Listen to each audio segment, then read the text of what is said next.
እና እንደ ሌባ ሆኖ የሚመጣባቸው አሉ የሚል ሐሳብ አንስቷል።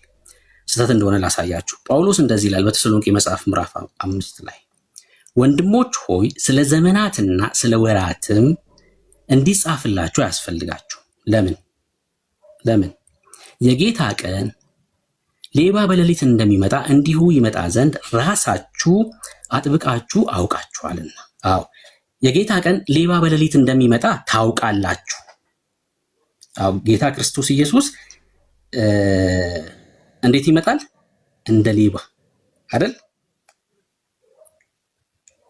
ቀጥሎ መጠየቅ ያለባችሁ በተለይ ደግሞ እንደዚህ አይነት ስብከት ስትሰሙ ማን ላይ የሚል ጥያቄ ጠይቁ። እሺ ማን ላይ እንደ ሌባ የሚመጣው? እሺ የጌታ ቀን ሌባ በሌሊት እንደሚመጣ እንዲሁ ይመጣ ዘንድ ራሳችሁ አጥብቃችሁ አውቃችኋልና። እሺ ቁጥር 3 ሰላምና ደህንነት ነው ሲሉ ምን አልኩኝ? ሰላምና ደህንነት ነው ሲሉ እነማን? እነሱ። ሰላምና ደህንነት ነው ስትሉ ቢሆን እኛን ይሆን ነበር። ሰላምና ደህንነት ነው ሲሉ እነሱ። እሺ ያን ጊዜ ምጥ እርጉዝን እንደሚይዛት ጥፋት በድንገት ይመጣባቸዋል። ምን ጥፋት? በድንገት ይመጣባችኋል አይደለም፣ ይመጣባቸዋል በእነሱ ላይ። እሺ ከዛስ ከቶም አያመልጡም። አታመልጡም አይደለም፣ አያመልጡም። እነማ? እነሱ። ለምን እንደሆነ ነግራችኋለሁ። እነሱ የማያመልጡት ምጥ እርጉዝን እንደሚይዛት ጥፋት በድንገት ለምን እንደሚመጣባቸው አሳያችኋለሁ። ቁጥር 4 አሁን የኪንግደም ጉዳይ ነው ጉዳዩ። እናንተ ግን ወንድሞች ሆይ ቀኑ እንደ ሌባ ይደርስባችሁ ዘንድ በጨለማ አይደላችሁ። ሲጀምር ክርስቲያን በጨለማ ነው ተብሎ አይነገርም። ለክርስቲያን በጨለማማ ከሆነ በቃ የጨለማው መንግስት አባል ነው ማለት ነው። በጨለማ ከሆነ ማለት አልዳነም፣ ያ ሰውዬ አልዳነም። እናንተ ግን ወንድሞች ቀኑ እንደ ሌባ ይደርስባችሁ ዘንድ በጨለማ አይደላችሁ። ለምን? ሁላችሁ የብርሃን ልጆች የቀንም ልጆች ናችሁና። እኛ ከሌሊት ወይም ከጨለማ አይደለንም። በጨለማ ለምሳሌ ሌባ መቼ ነው የሚመጣው? ጨለማን ተገና አድሮ አይደል የሚመጣው? ኢየሱስ ሲመጣ በጨለማ ላሉት ሌባ በድንገት እንደሚመጣው ይሆንባቸዋል። ለምን? ሙታን ስለሆኑ። ልክ በኖህ ዘመን እንደነበረው ማለት እኮ ነው። በኖህ ዘመን እንደነበረው ምን ነበር? በኖህ ዘመን ኖህ በእምነት መርከብን ሲያዘጋጅ፣ ሌሎቹ ሰዎች ግን ሲበሉ፣ ሲጠጡ፣ ሲጋቡ፣ ሲዳሩ ምናምን እንደነበረው ድንገት ጥፋት መጣባቸው። ከዛስ ያ ጥፋት ወሰዳቸው። ኖህስ በእምነት መርከብን አዘጋጅቶ ስለነበር ወደ መርከቡ ገባ። እግዚአብሔር ዘጋው፣ ውሃው መርከቡን ከፍ አደረገው። ጌታ ክርስቶስ ኢየሱስ እንደ ሌባ ይመጣል። ማን ላይ? በእነሱ ላይ። ሰላምና ደህንነት ነው ሲሉ እሺ ምጥ እርጉዝን እንደሚይዛት ጥፋት በድንገት ይመጣባቸዋል፣ ከቶም አያመልጡ። እናንተስ ቀኑ እንደ ሌባ ይደርስባችሁ ዘንድ በጨለማ አይደላችሁ። በጨለማ ተብሎ የተነገረው ኢአማኞች በሆኑት ላይ ነው እንጂ በክርስቲያኖች ላይ አይደለም። ሲጀምር ቤተ ክርስቲያን ነውር አልባ የሆነችው በክርስቶስ ደም እንጂ በእኛ ብርታት አይደለም፣ በእኛ ጉብዝና አይደለም። ቤተ ክርስቲያን ነውር አልባ የሆነችው ቅዱስ የሆነችው በእኛ ብርታት ሳይሆን በክርስቶስ ኢየሱስ ደም ነው። ጻድቅ የሆነችው በክርስቶስ ደም እንጂ ስለኛ ስራ አይደለም፣ ስለኛ ስራ አይደለም። ኤፌሶን መጽሐፍ ምዕራፍ 1 ቁጥር 4 ላይ በፊቱ ይላል፣ በእግዚአብሔር ፊት ቅዱስ እና ነውር አልባ እንሆን ዘንድ ስራችሁ ታየ ይላል አይደለም፣ በክርስቶስ መረጠን ነው የሚለው። ቅዱስና ነውር አልባ የሆን ነው በእግዚአብሔር ፊት በማን ነው? በክርስቶስ ነው፣ በክርስቶስ ነው። ጌታ ክርስቶስ ኢየሱስ ደግሞ ነውር አልባ የሆነችውን የእርሱን ሙሽሪት ሊወስድ ይመጣል። ጌታ በእኛ ላይ በብርሃን ባለነው ላይ እንደ ሌባ አይመጣም ማለት ነው። እንደ ሌባ የሚመጣው ማን ላይ ነው? በጨለማ ባሉት ላይ፣ በሙታን ላይ ማለት ነው። ይህን ጳውሎስ በተሰሎንቄ መልእክቱ ላይ በደንብ ይነግረናል። ዴቭ ስለ አማኞች የተናገርከው ነገር በጣም ጥሩ ነው፣ እቀበለዋለሁ። ግን ምንድነው ጳውሎስ እዚህ ጋር ለአንደኛ ተሰሎንቄ እና ሁለተኛ ተሰሎንቄ የጻፈበትን መንገድ ማየት አለብን። ያው ሰዎቹን ወደ ምን እንደሮጡ ያው ታውቃለህ። ያልነግርህም በደንብ ከኔ የተሻለ አስተማሪ ስለሆንክ ታውቃለህ። አዲስ አማኞች ናቸው። በጣም ፈጥነው የጌታን መምጣት ፐርሱ የሚያደርጉ ነበር። ከዛ ደግሞ የሞቱባቸው ወንድሞች አሉ። አይዟችሁ ብሎ ኢንከሬጅ ለማድረግ ነው ያን እየተናገረ ያለው። ግን ነገረ ፍጻሜን ስናወራ መላው መጽሐፍ ቅዱስ ያስፈልገናል። ስለዚህ ይሄ ነገር ለቤተ ክርስቲያን አይደለም ካልክ ብሩኬ፣ እኔ ሀሳቤን ቀይራለሁ። በነገራችን ላይ ችግር የለውም። የትኛውን ካስረዳኝ ራእይ 3ን ከ1 እስከ 5 ካስረዳኝ። ምክንያቱም ጌታ ኢየሱስ ራሱ እንደ ሌባ እመጣብሃለሁ ብሎ ያስጠነቅቀዋል ያንን ቤተክርስቲያን አይደለ? ያውም በሰርዲስ ያለችውን ቤተክርስቲያን ነው የሚናገረው። እና የጸደቁ አማኞች ናቸው። ምንድነው ማንበብ ትችላለህ። መቼም ሰርዲስ የነበረችው ቤተክርስቲያን አይደለችም ወይ ብለን መካድ አለብን ወይ?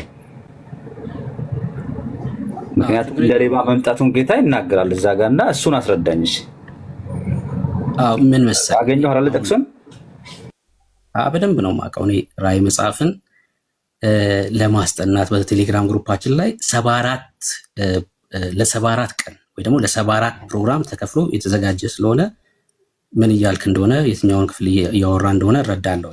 ግን አንተ በምትመለከትበት መንገድ አይደለም የምመለከተው። ራእይ መጽሐፍ ቅድም ስናገር ምናልባት አስቀድመን ከነበርክ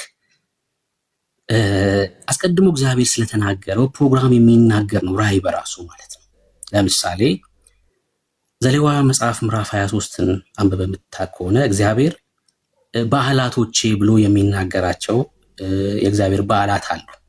በኋላ ላይ አይሁዳውያን የራሳቸው ያደረጉት በዓል ማለት ነው፣ ግን የእግዚአብሔር በዓል ነው። እነዛ 7 በዓላቶች ማለት ነው።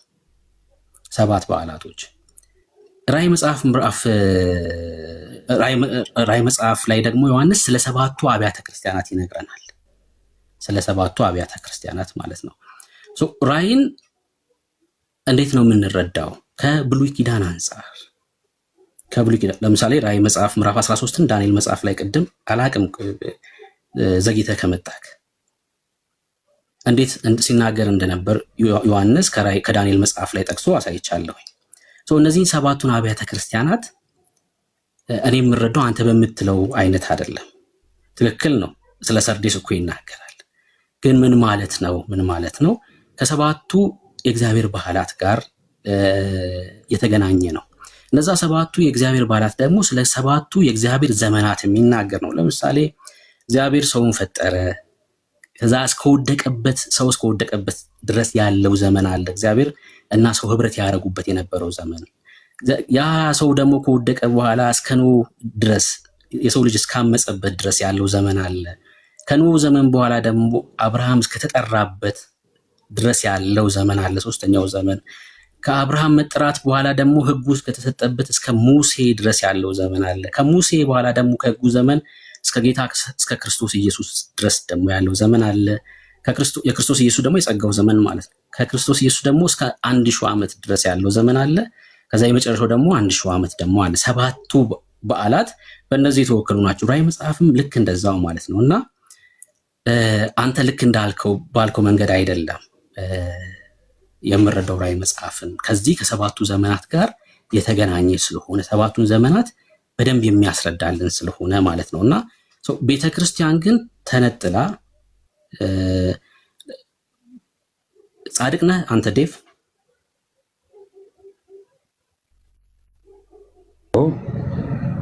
በክርስቶስ ስራ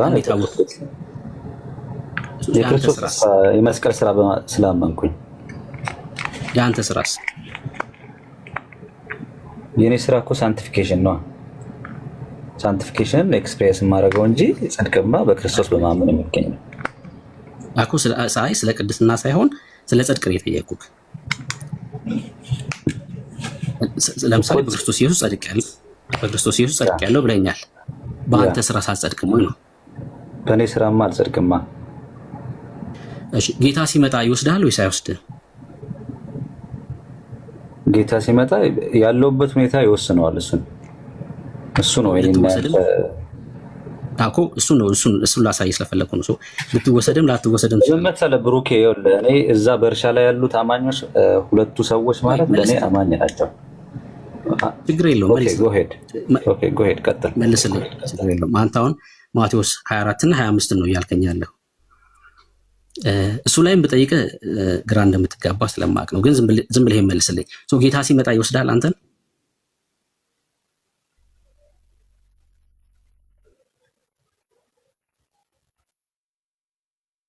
ምን አልከኝ እንዴ? እኔ ሁለቴ ይመጣል ብዬ ስለማምን በየትኛው መምጣቱ አሁን ይህ ስለ ልቀቱ የወጉት ሁሉ በሚያዩበት ሰዓት ከመጣ ግዴታ ነው እወሰዳለሁ። ግን ጌታ ኢየሱስ አሁን የወጉት ሁሉ ሲያዩትማ የጌታ ክርስቶስ ኢየሱስ እግሮቹ በደብረ ዘይት ተራራ ላይ እግሮቹ ይቆማሉ አይደል? ስለሱ አይደለም እያወራ ያለሁት፣ ስለሱ አይደለም። ጌታ መጥቶ ቤተክርስቲያንን በሚወስድበት ሰዓት ትሄዳለህ ወይ ነው ጥያቄ።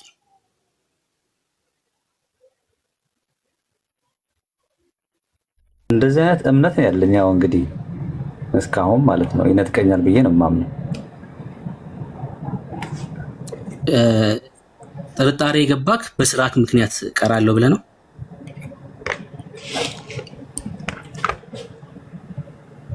ኖ አይደለም። በምን ምክንያት ነው ታዲያ የሚቀሩ ሰዎች? ለምንድን ነው የሚቀሩት? ላልነጠቅ እችላለሁ ስትል በምን ምክንያት ነው ሰው የማይነጠቀው? ክርስቲያኑ የማይነጠቀው በምን ምክንያት ነው? እኔ ንጥቀትን ምን መሰለህ በተቀበልነው ህይወት መብሰልን ይጠይቃል ብዬ ስለማምን ነው። ዳግም በተወለድኩበት ህይወት ይሄ ህይወት ያድጋል። ከዛ አድጎ አሁን ንጥቀት ራሱ ሁለት አይነት ነው አይደለም? አሁን ቅድም አንተ ተሰሎንቄ ላይ የተናገርከው ደመና ላይ ይላል፣ ግን ወደ እግዚአብሔር ዙፋን ደግሞ የሚነጠቁ አሉ አይደለም? ራዕይ 14 ላይ ያሉት በኩራቶቹ። ስለዚህ ፈርስት ፍሩት ይባላል። ኦኬ ብሩኬ ምን እናድርግ መሰለህ? በቃ ይቅርብን እንትን ለመሰለህ እኔ ሌላ ስካቶሎጂ ነው ማምነው፣ አንተ ሌላ ነው። ስለዚህ እዚህ ጋር እናቆም። ምክንያቱም ኢቭን ሰዎች ኦርቶዶክስ እየመሰልኳቸው ነው። እና አይ ችግር የለውም ዶንት ወሪ በቃ ችግር የለውም ትቻለህ። ቆንጆ ውይይት ነው እያደረግን ያለ ነው። ለምን መሰለህ እንደዚህ ይሄን ላሳይክ፣ ችግር የለውም ይሄን ላሳይክ። እሺ አንድ ይሄን ብቻ ላሳይክና ይሄን ጥቅስ ላንብብልህ አንዴ። ትንቢተ ኢሳይያስ መጽሐፍ ምዕራፍ 54 ነው። እሺ ማነበው እንደዚህ ይላል። አንቺ ያልወለድሽ መካን ሆይ ዘምሪ፣ አንቺ ያላማጥሽ ሆይ እልል በይና ጩኺ። እቺ መካን የተባለችው ማን ናት? አንተ ከሆነ ፐርስፔክቲቭ ስለሆነ እየጠየቀኝ ያለው አብራሩ አንተ። አይ አንተ ምን ትረዳለህ? እዚህ ክፍል ላይ አንድ ነገር ላሳይ ስለፈለኩ ነው። ኦኬ አሳየኝ፣ ችግር የለውም ጎ ሄድ። እሺ አልጠይቅህ፣ ዝም ብዬ ላሳይክ። እሺ ለምሳሌ ኢሳይያስ መጽሐፍ ምዕራፍ 54 አንቺ ያልወለድሽ መካን ሆይ ዘምሪ፣ አንቺ ያላማጥሽ ሆይ እልል በይ ጩኺም፣ ባል ካላት ይልቅ ፈት የሆነችው ልጆች በዝተዋል ይላል እግዚአብሔር። አንቺ ያልወለድሽ መካን ሆይ ዘምሪ፣ አንቺ ያላማጥሽ ሆይ እልል በይ ይላል። አንቺ ያላማጥሽ ተብላ በነጠላ ቁጥር የተጠቀሰችው አሕዛብ ናት። ሰምታችሁኛል ያልኩትን? አንቺ ተብላ በነጠላ ቁጥር የተጠቀሰችው አሕዛብ ናት። ከኪዳኑ ሕዝብ ውጭ ያለው በሙሉ አንቺ ተብላ ተጠቅሳለች። ባል የሌላት ተብላ በነጠላ ቁጥር ሰምታችሁኛል። ከዛስ ባል ካላት ይልቅ ፈት የሆነችው ልጆች በዝተዋል ይላል እግዚአብሔር። ይሄ ትንቢት ነው። ገላትያ መጽሐፍ ምዕራፍ 4 ላይ ጳውሎስ ይጠቅሰዋል። አዎ ከኪዳኑ ሕዝብ ይልቅ እኛ በዝተናል። እውነት እኮ ነው። ባል የሌላት የሆነችው እቺ አሕዛብ ኢየሱስ ጌታ ነው ተብሎ ሲሰበክ ሰምተን ወደዚህ ኪዳን ጎርፈን ነው የገባ ነው አይደል? በደንብ ስሙኝ። አሁን ቁጥር 5 ላይ ፈጣሪሽ ባልሽ ነው፣ ስሙም የሰራዊት ጌታ እግዚአብሔር ነው፣ የእስራኤልም ቅዱስ ታዳጊሽ ነው፣ እርሱም የምድር ሁሉ አምላክ ይባላል ይላል። ፈጣሪሽ ባልሽ ነው። ፈጣሪያችሁ ወይ ደግሞ ፈጣሪሽ ባላችሁ ነው አይልም፣ ባልሽ ነው የሚለው አይደል? ጋብቻ ነው የሆነው እኮ እግዚአብሔር ከእስራኤል ጋር ጋብቻ ነው የፈጸመው። ለዛ ነው በሕዝቅኤል መጽሐፍ ምዕራፍ 23 ላይ እግዚአብሔር ዘሞቱብኝ ይላል። መንፈሳዊ ግልሙትና ታውቃላችሁ አይደል? አሁን ኦርቶዶክሶች እንደሚያደርጉት። በእርግጥ ወደ ክርስትና መጥተዋል የሚለው ራሱን ችሎ ጥያቄ ቢሆንም በስዕል ፊት መስገድ ግልሙትና ነው። ለምሳሌ አንድ ጴንጤ ተነስቶውን በስዕል ፊት ቢሰግድ እግዚአብሔር ዘሞት ክብኝ ነው የሚልክ፣ መንፈሳዊ ግልሙትና ስለሆነ ማለት ነው። ለምን ከኪዳን ውጪ መውጣት ማለት ነው። እና ፈጣሪሽ ባልሽ ነው ይላል። በነጠላ ቁጥር ነው የምትጠራው። አሁን ምን ላሳያችሁ እንደሆነ ተመልከቱ። ራእይ መጽሐፍ ምዕራፍ 22 ላይ ወዴት እንደመጣው በደንብ እንድትረዱ።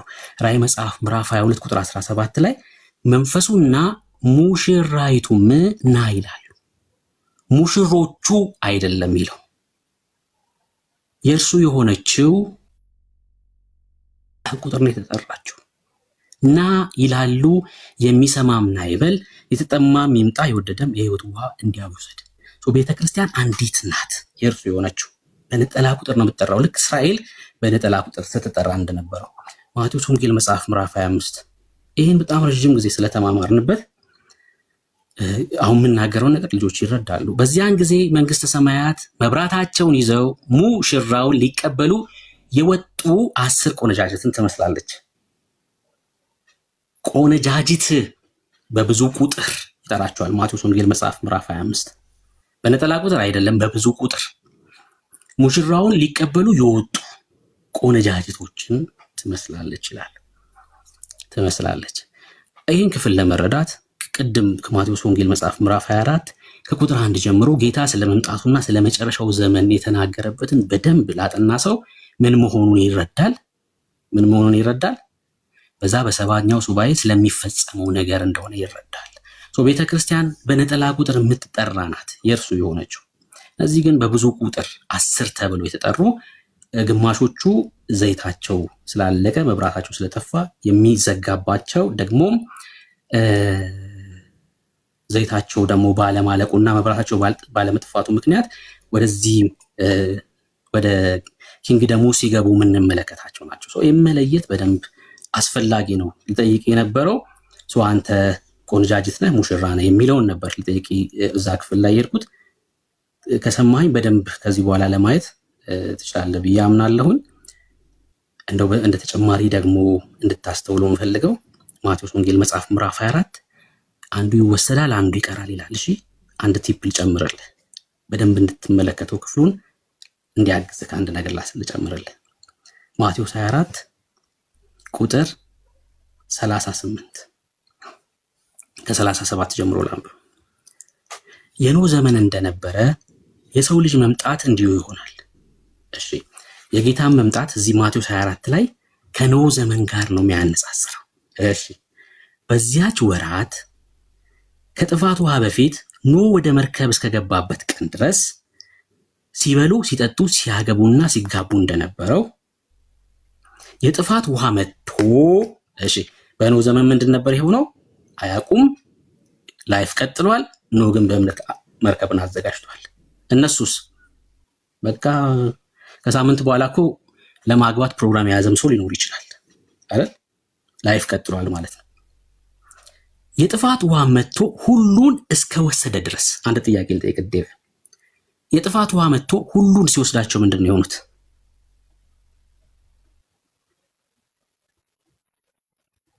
አለ ዴቭ? የጥፋት ውሃ መጥቶ ሁሉን ሲወስዳቸው ምንድን ነው የሆኑት? ጠፋ። ያ ሁሉ ናይስ። እሺ የተወሰዱት ጠፉ።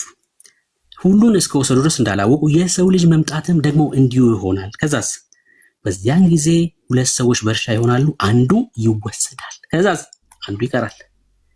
ልክ በኖህ ዘመን የጥፋት ውሃ መጥቶ ሲወስዳቸው ምንድን ነው የሆኑት? ሞቱ። እንዲሁ አንዱ ምን ይሆናል? ይወሰዳል። ይወሰዳል ማለት መጥቀት አይደለም። እሺ በደንብ አይናችሁ እንዲፈራ ፈልጋለሁ። አንዱ ይወሰዳል ልክ እንደ ኖህ ዘመን የነበረው። ከዛስ አንዱ ይቀራል። የቀረው ወዴት ይሄዳል? ወደ ኪንግደሙ ይገባል ማለት ነው። የቀረው የእግዚአብሔር መንግስት ይመሰረታል እዚህ ምድር ላይ። የጌታ መንግስት ይመሰረታል። የሚቀረው ይገባል ወደ ኪንግደሙ። የሚወሰደውስ ልክ በኖህ ዘመን እንደነበረው በጥፋቱ እንደተወሰደው ይወሰዳል።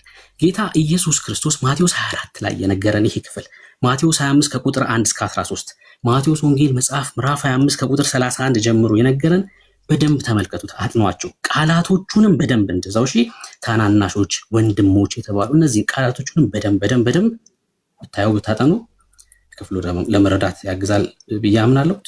ተባረክ ዴቭ። ጨረሻ ልጠይቅና ወርዳለሁ። ቅድም ራዕይ ምዕራፍ 17 አንስተህ ምን አልክ? መንፈስና ሙሽራይቱ ብለህ የአሃድ ቁጥር ነው የጠራኸው አይደለ? ትክክል ነህ። ራዕይ መጽሐፍ ምዕራፍ 22 መንፈስና ሙሽራይቱ ናይላሉ።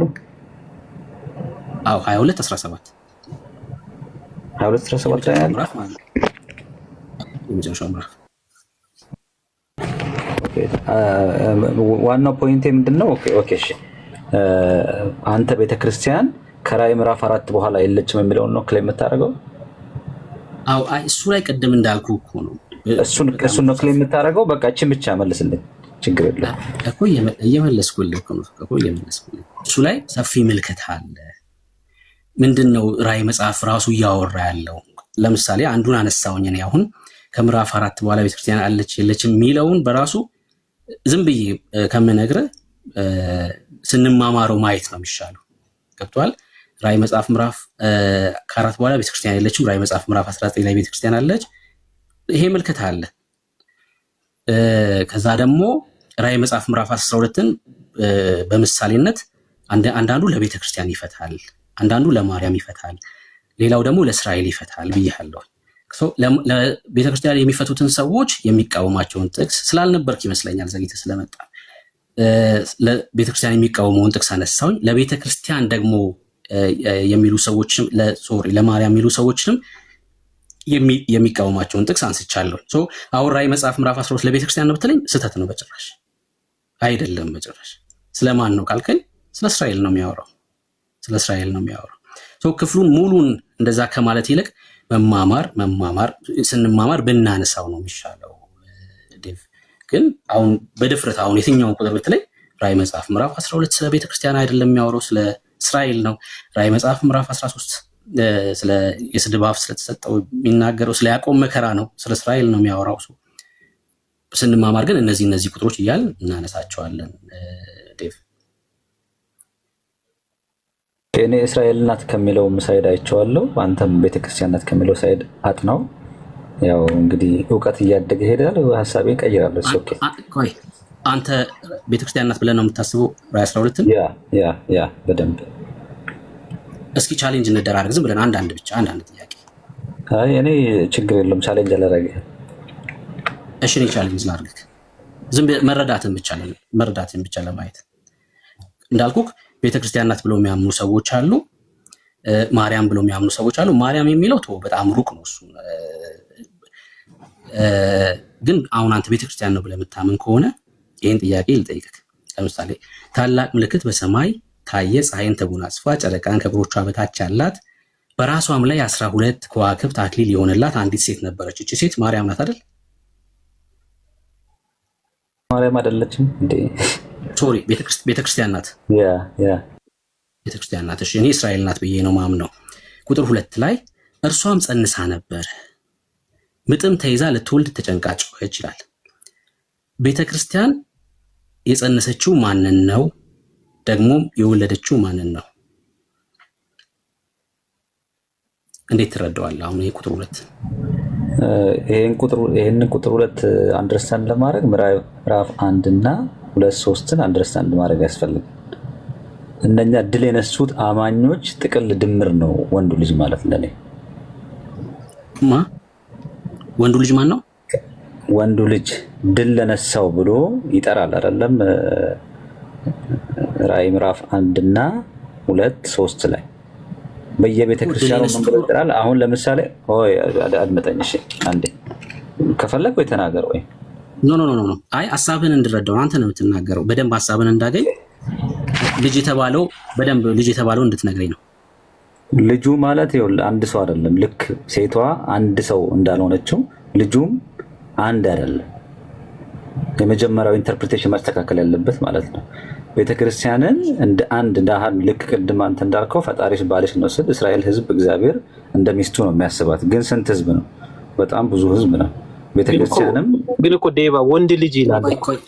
ቆይ ይጨርስ፣ ችግር የለውም ይጨርስ። እና ምናልባት የሚጠራው እኮ እንደዛ ብሎ ነው። ድል ለነሳው ይላል። ድል ለነሳችሁ አይልም። ቤተክርስቲያንን ሲያናግር በሴት ቨርዥን ያዋራል። ቤተክርስቲያንን ሲያናግር ጌታ ኢየሱስ በሴት ቨርዥን ነው የሚያዋራው። ከዛ ግን እዛ ቤተክርስቲያኑ ያለውን ሲቹዌሽን ድል የሚነሱትን ሰዎች ግን ምን ብሎ ይናገራል? ድል የነሳውን በአባቴ መቅደስ አምድ አደርገዋለሁ ይላል። ድል የነሳውን እንዲሰጠዋለሁ፣ ድል የነሳውን ነጭ ድንጋይ ሰጠዋለሁ፣ ድል የነሳውን ከተሰወረ መና እመግበዋለሁ ብሎ ይናገራል አይደለ? በወንድ ቨርዥን ነው የሚጠራው። ስለዚህ በቤተክርስቲያን ውስጥ አሁን ዛሬ ስናይ ሁሉም ሰው ሬዲ ወይም ድል ያደረገ አይደለም ያለውን ሲቹዌሽን። አንተ ባለህበት ቤተክርስቲያን ውስጥ ምን አይነት ሁኔታ ውስጥ ነው ያለው የሚለው ይታያል። ስለዚህ ድል ከነሳ የዛ የወንዱ ልጅ ክፍል ነው። ስለዚህ የሚወሰደው ወደ ዙፋኑ የሚነጠቀው የቤተክርስቲያን ጠንካራው ክፍል ነው። ጠንካራው ክፍል ማለት ማን ነው? ይሄ ድል በመንሳት ወንዱን ልጅ የሚያዋቅሩ ሰዎች አሉ። እነሱን ነው የሚነጥቀው ብዬ ነው የማምነው እኔ።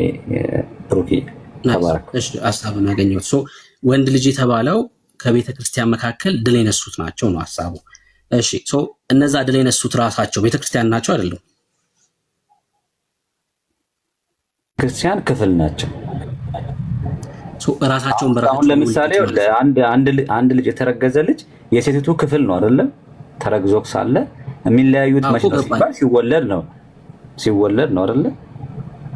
አኮ ገባኝ፣ ገብቶኛል። እሺ ድል የነሱት ልጆች ናቸው። እናትየዋስ ደግሞ ሰነፎቹ ናቸው። እናትየው ማለት ነው።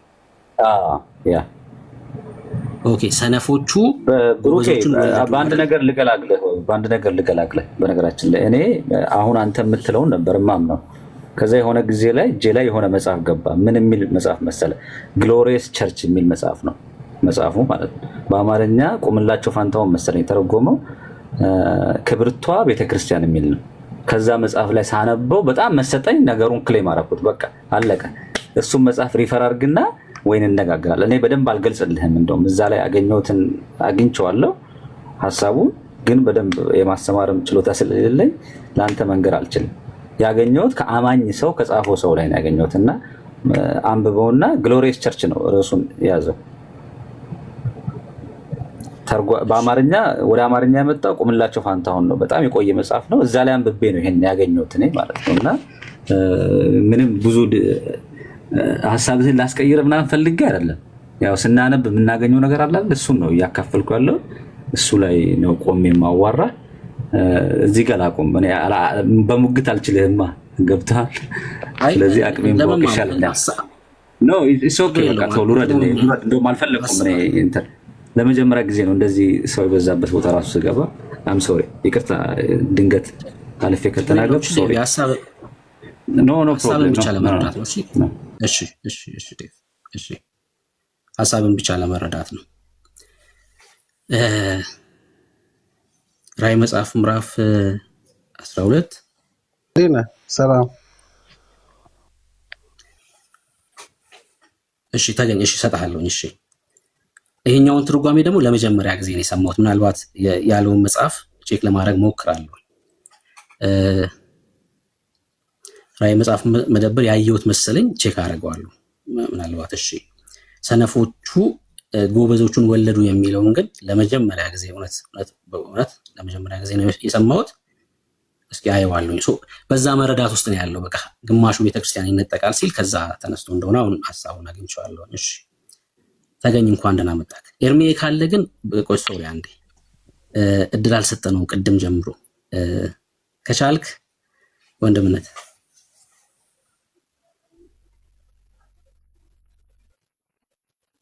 እሺ ተገኝ ቀጥል።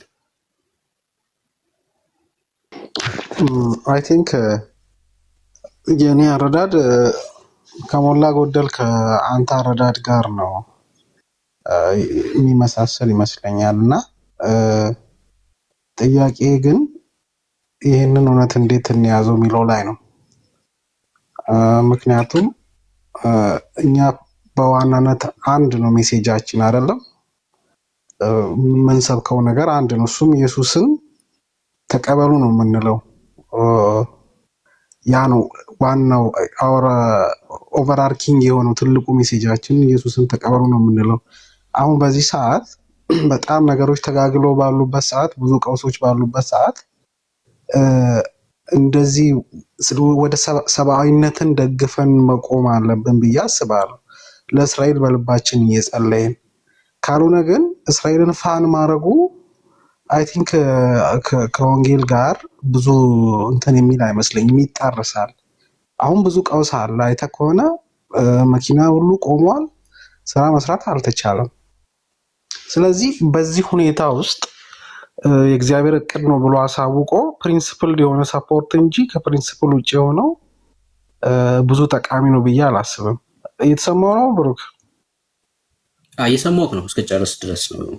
ስለዚህ እኔ ይሄ ወተን እኛ እስራኤል ነን ለእስራኤል ነን የምንለው እንዲህ የሚባለው አይ ቲንክ ኦልሬዲ ለእስራኤል ተጽፎላታል። የእግዚአብሔር እቅድ አይቀርም፣ የሚቀየር አይደለም። ኦልሬዲ የተጻፈ ነው። ወደ እግዚአብሔር መንግስት ትመለሳለች፣ እስራኤል ይድናል የሚለው ተጽፏል። ስለዚህ ገና ደግሞ ስንት ነው 33% ሙስሊም አለን አይደለም ኢትዮጵያ ውስጥ። አሁን እነሱን እስራኤል እስራኤል እስራኤል ስንል ሌላ ጎስፕላችንን ፖለቲካል ያደርግብናል። ኢየሱስ ስንል ነው የሚሻለው፣ የሚያድነውም ያ ነው። ያ መንገድ ነው የሚሻለው ብዬ ነው የምለው። ስለዚህ እኔ ምንድነው አሁን ፔንቲኮስታልስ አያያዝ ላይ ይህን እውነት የያዝንበት መንገድ ላይ ስተናል ነው የምለው። መሳት አለ። በተለይ በፔንቲኮስታሉ ፈጽሞ እስራኤል ያደረገችው ሁሉ ትክክል፣ የእስራኤል መንግስት ያደረገው ሁሉ ትክክል ብሎ የማሰብ ፍጽምናን የመስጠት ነገር አለ። ባይዜ አሁን አይሁዳውያን አሁን ድነዋል ብዬ እኔ አላስብም። የሚድኑት በጊዜያቸው መሲሁን እግዚአብሔርን መሲህ ኢየሱስ ክርስቶስን ሲቀበሉ ነው ብዬ ማስበው። እንደ ፍጽምና ላይ እንደደረሱ ተደርጎ የሚቀርበው ሚዲያ ላይ እነሱ ይሄ በጦርነት ወቅት አንድ ሳይድ የሚያዛችን ጉዳይ አይ ቲንክ እንደዛ አይደግፈንም። እኛ ወንጌል የሂውማኒቲን ሳይድ የሰብአዊነትን ሳይድ እንድንይዝ ነው የሚያበረታታ። እሺ ጨረስክ? ኦኬ እሺ። ሀሳብ ነው ጥያቄ ሳይሆን ሀሳብ ነው። በዚህ ጉዳይ ላይ ምናልባት ኤርሚጋ ከ3 ቀን ወይ ከ4 ቀን በፊት በተመሳሳይ ርዕስ ተከፍቶ ነበር እና ክርስቲያኖችንም ስጠይቅ ነበር። ለምሳሌ ኦነግ ሸኔ የሚባል ቡድን አለ ኢትዮጵያ ውስጥ ተገኝ አላ ቢጠፉ እንዴት ነው? ምን ትላለህ አንተ? ከኢትዮጵያ ቢጠፉ ምናምን ሰላም እናገኛለና አይደለም ወደ ንስሐ ቢመጡ ነው ምለው እንጂ ቢጠፉ ምለው ሰው የለኝ።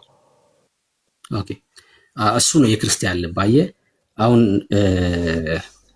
ኢትዮጵያ ውስጥ ለምሳሌ የተለያየ ቡድኖች አሉ።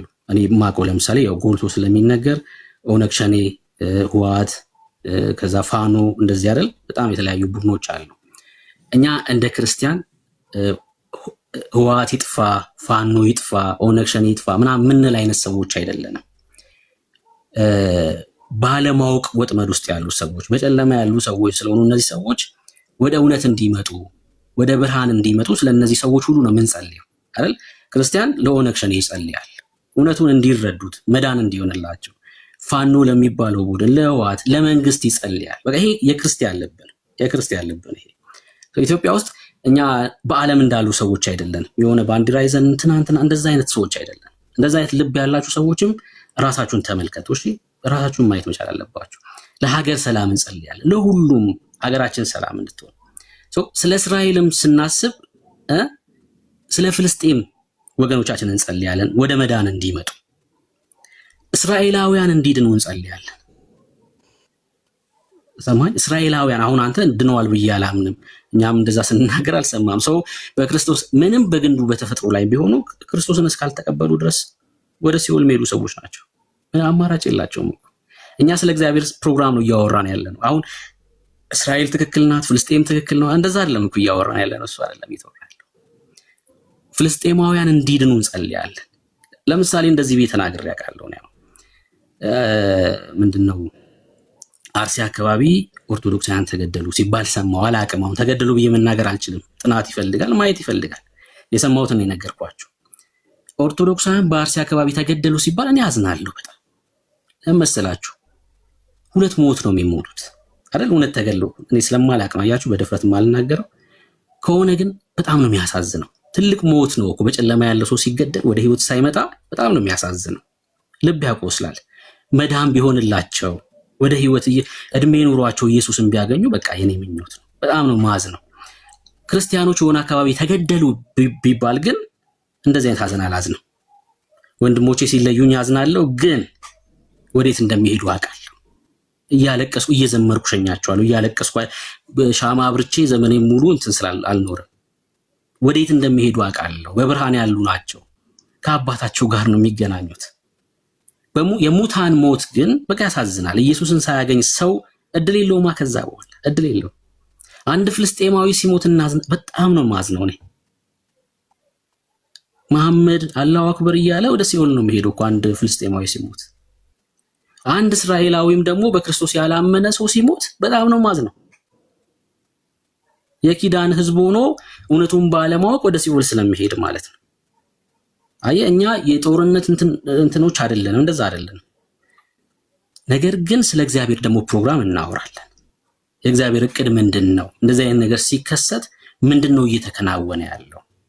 ከነሱ አንጻር ሳይሆን ከእግዚአብሔር ፕሮግራም አንጻር ነው የምናወራው። እግዚአብሔር ምንድነው እቅዱ? ምንድነው ፕሮግራሙ? ለምሳሌ ጳውሎስ በሮሜ መጽሐፍ ምዕራፍ 3 ላይ እንደዚህ ይላል ስለ እነሱ ሲናገር፣ ስለ ወገኖቹ ሲናገር። ይህን ጥቅስ በጣም ነው የምወደው። ለምን 39ኙን የብሉይ ኪዳን መጽሐፍን እንደተቀበልንውላ የሚመልስ ጥቅስ ነው። እሺ አንድ ሰው መጥቶ ለምንድነው 39 የብሉይ ኪዳን መጽሐፍት የምትቀበሉት ቢላችሁ ከጥቅሶቹ መካከል ማስረጃ ከሚሆኑት መካከል አንደኛው ጥቅስ ነው። እንዲህ ይላል ተመልከቱ። እንግዲህ የአይሁዳዊ ብልጫው ምንድነው?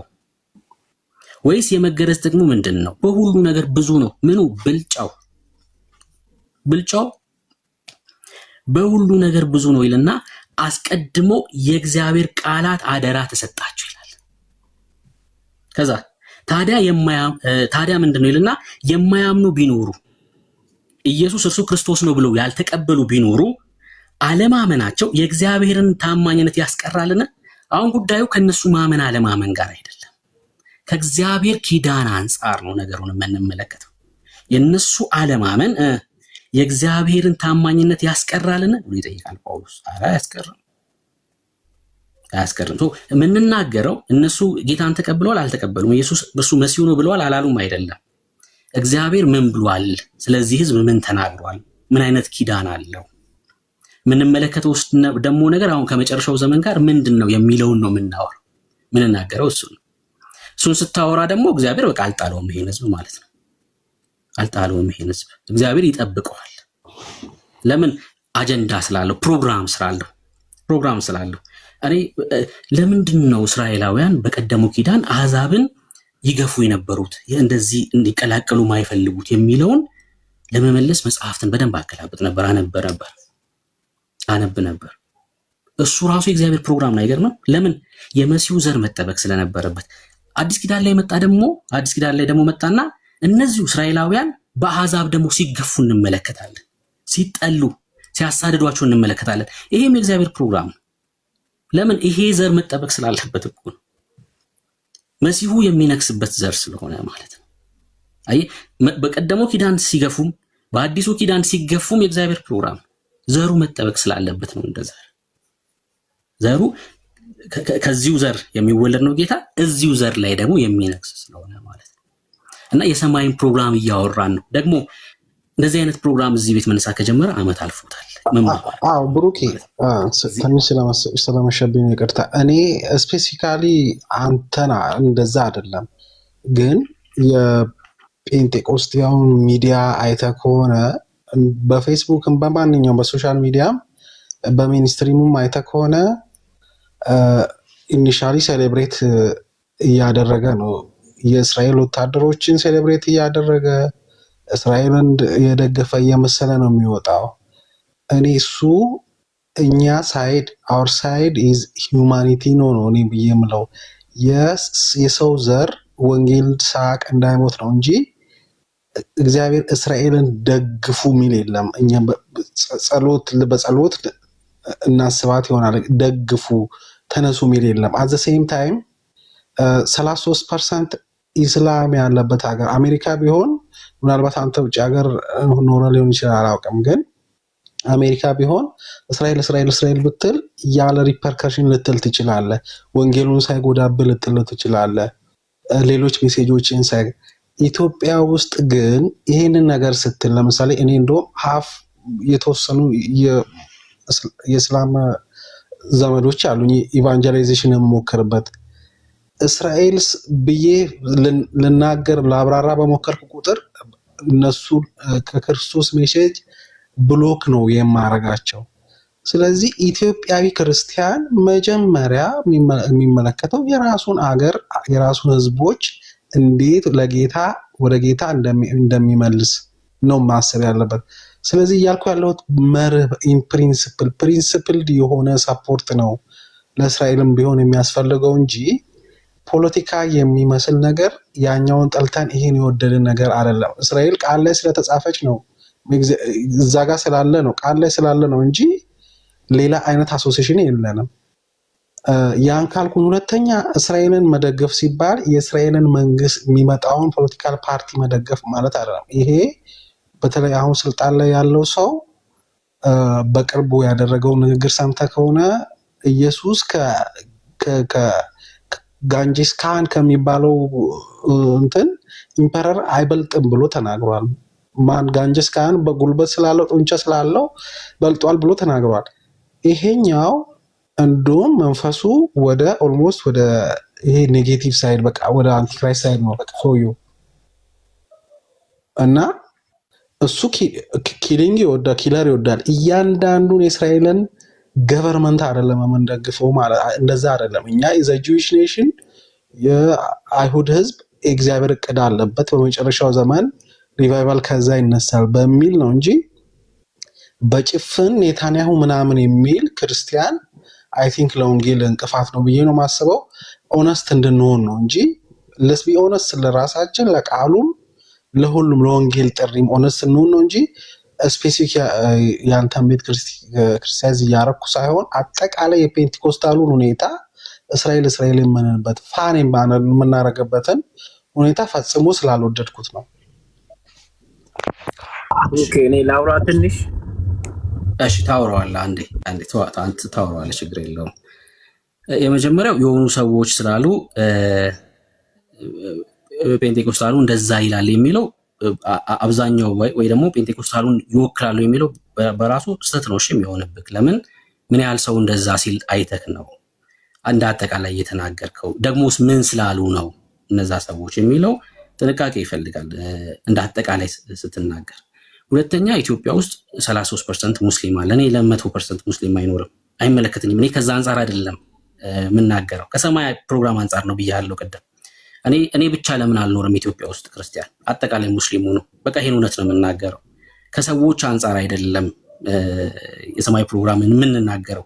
አሜሪካም ልኖር እስራኤል ኢራንም ልኖር አይመለከተኝም። በቃ የሰማይ ፕሮግራም ምንድን ነው የሚለውን ነው የኔ ጉዳይ እሱ ነው እንድታቅ ምፈልገው። እኔ 50%ም ኢትዮጵያ ውስጥ ሙስሊም ይሁን አይመለከተኝም። እግዚአብሔር ምንድን ነው አጀንዳው? ሰው ከሰዎች አንጻር አይደለም ወንጌል የምንናገረው። የመጀመሪያው እሱ እንድትረዳ ፈልጋለሁ። ሶስተኛ የእስራኤሉ መሪ እኮ ስለ ኢየሱስ እንዲህ ብሏል። አሁንም ምን አገባኝ ነው የምልህ። ለምን ኢየሱስ እርሱ ጌታ ነው ቢልም ኢየሱስ እርሱን እንደዚህ ነው ብሎ አጸያፊ ነገር ቢናገርም ከሱ አንጻር አይደለም አሁንም ወንጌል የምንናገረው። እናውቃለን እኮ ቅድም ጀምሮ ስናገር ነበር። እስራኤላውያን ኢየሱስን እኮ ይሰድቡታል እኮ። ለምሳሌ የሽዋ ነው አይደል ስሙ፣ እነሱ ሲጠሩት ግን በሌላ ስም ነው የሚጠሩት። እሺ ምናልባት ታውቅ ከሆነ አላውቅም። እኔ ያው ሲያወሩ ስለምናወራቸው ምናምን የሚጠሩበትን ስለማቅ ነው። ይሰድቡታል። ወንድማቸው እኮ ነው በስጋ እኮ አይደል እስራኤላዊ እኮ ነው ኢየሱስ፣ ግን ይጠሉታል። በቃ ይሄ ደግሞ አትጻፋም ውስተው ይሄ ደግሞ ስፕሪት ነው። ገብቷላ? እንዲጠሉት የሚያደርጋቸው በቃ ስፕሪት ነው፣ መንፈሳዊ ነው ጉዳዩ ማለት ነው። ሶ ኔታናዊ ወይ ደግሞ መሪው ኢየሱስ ላይ ክፋት ተናገረ ወይ ደግሞ እንደዚህ አለ ብዬ አይደለም ይሄን የምናገረው። ገብቷል? ምንም ሊሉት ይችላሉ። ቅድም እኮ ብያለሁ፣ የማያምኑ መኖራቸው የነሱ አለማመን የእግዚአብሔርን ታማኝነት አያስቀርም እያለን ያለው ሰው ከነሱ አይደለም ጉዳያችን፣ ከኪዳን አንጻር ነው እያወራን ያለ ነው። ለምሳሌ አንድ ነገር ላሳይክ። ኪዳን አለ? አንተ ተገኝ እግዚአብሔር ከአንተ ጋር የገባው ኪዳን አለ? አንድ ነገር እንድትረዳ ነው። ዴፊኒትሊ አዲሱን ኪዳን እግዚአብሔር ከአንተ ጋር የእኔና የአንተ እስካቶሎጂ የተለየ አይደለም ነው። እውነቱን እንዴት እንያዘው? ይህን ነገር ላሳየ ስለፈለግኩ ነው። እግዚአብሔር ከአንተ ጋር ኪዳን ገብቷል? አዎ። እስኪ ጥቅስ አሳየኝ። አዲስ ኪዳን አደርጋለሁ የሚለው የሕዝቅኤል ላይ ያለው ለእኔ ይሰራል እኮ። ጥቅስ አሳየኝ ከአንተ ጋር እግዚአብሔር የገባበት ኪዳን ለእኔ ይሰራል አልኩ እኮ። የሕዝቅኤል ላይ የተጻፈው ማለት ነው። አውጣውና ተጻፋለሁ አያም ዘዳርክ 7:45 ላይ ነው ኪዳኑ። እንዳጋጣሚ ኪዳኑ ለአንተ ይሰራል። ይኸውልህ ኪዳኑ ለአንተ ይሰራልና ኪዳን ከአንተ ጋር አድርጓል። ልዩነት አለው። ከአንተ ጋር እግዚአብሔር ኪዳን ገብቷል ነው ጥያቄ? አዎ ገብቷል። እሺ አሳየኝ፣ የት ጋር ነው ኪዳን የገባው? ስቀበለው ሳምነው ለምሳሌ ዮሐንስ 3 ላይ ለተቀበሉት ግን በስሙ ለሚያምኑት የዘላለም የእግዚአብሔር ልጆች እንዲሆኑ ዘንድ ስልጣንን ሰጣቸው ይላል። ያ ለእኔ ኪዳኔ ነው፣ ስልጣኑ ማለት ነው። ያ የልጅነት ስልጣን ተሰጥቶኛል። ወደ ኪዳን የአባትና የልጅን አባትነቱን አግኝቻለሁ። እሺ ያው ኪዳንን ስላልተረዳከው ነው። ኪዳንን ተረድቻለሁ። አይ ቲንክ ስፔሲፊክ አሁን ላሳይክ። ለምሳሌ ኪዳን ለመግባት ህዝብ ያስፈልጋል ወይስ አያስፈልግም? ብሉይ ኪዳን ላይ እንደ ግሩፕ አዲሱ ኪዳን ላይ ለምሳሌ አዲሱ ኪዳን ላይ ጥሪው የግል ነው፣ በግል ነው የምትጠራ። አይ ስለ ኪዳን እኮ ነው ያወራው እኮ። ኪዳኑ በግል ነው ጥሪ። ኪዳን ለማድረግ ህዝብ ያስፈልጋል ወይስ አያስፈልግም? በግል ነው ጥሪው። ከዛ ያ ደግሞ ግሩፕ ቸርች ይመሰርታል በጋራ መጥተው። በግል ነው ኪዳኑ ጥሪው። አዎ ጥሪው በግል ነው የሚሆነው። አይ እኔ ጥሪው አይደለም አልጠየኩም። ጥሪውማ በቃ በግል ነው። ሰው ጌታን ሲቀበል እሱ ወደ እግዚአብሔር መንግስት ይመጣል። ኪዳኑን ነው ኪዳኑ በግል የሆነ ነው። አዎ ማለት ከቤተ ክርስቲያን ጋር የገባው ኪዳን ነው ለእኔ የሚሰራው። ግን ኢንዲቪጁዋሊ ያ ኪዳን ደግሞ ኢንዲቪጁዋሊ አፕላይድ ይደረጋል። ግን የአንተን ሀሳብ ልረዳ፣ ችግር የለውም። እሺ አህዛብ ወደዚህ ኪዳን መች ነው ለመጀመሪያ ጊዜ የተጨመሩት? ናማሜ ይሰጣል ወደል ሶሪ አህዛብ ለመጀመሪያ ጊዜ ወደዚህ ኪዳን የገቡት መች ነው? አህዛብ እንደሚገቡ የታወቀው ኢየሱስ ክርስቶስ መጥቶ ከሰበከ በኋላ ነው። አይ መቼ ታወቀ አይደለም። ወደዚህ ኪዳን ለመጀመሪያ ጊዜ አህዛብ የገቡት መች ነው? በቆርኔሌዎስ ቤት ነው የሚሆነው ማለት ነው። ሐዋርያት ሥራ ላይ የመጀመሪያው አሕዛብ ከእንደገና ኢትዮጵያዊ ጃንደረባ። ስለዚህ 100 አለቃው ጋር ነው የሚሆነው የመጀመሪያ የገባው ማለት ነው አሕዛብ። ኦኬ ቆርኔሌዎስ ጋር እስኪመጣ ድረስ አዲስ ኪዳን ገብቷል ወይስ አልገባም? እግዚአብሔር አዲስ ኪዳን ሆኗል ወይስ አልሆነም?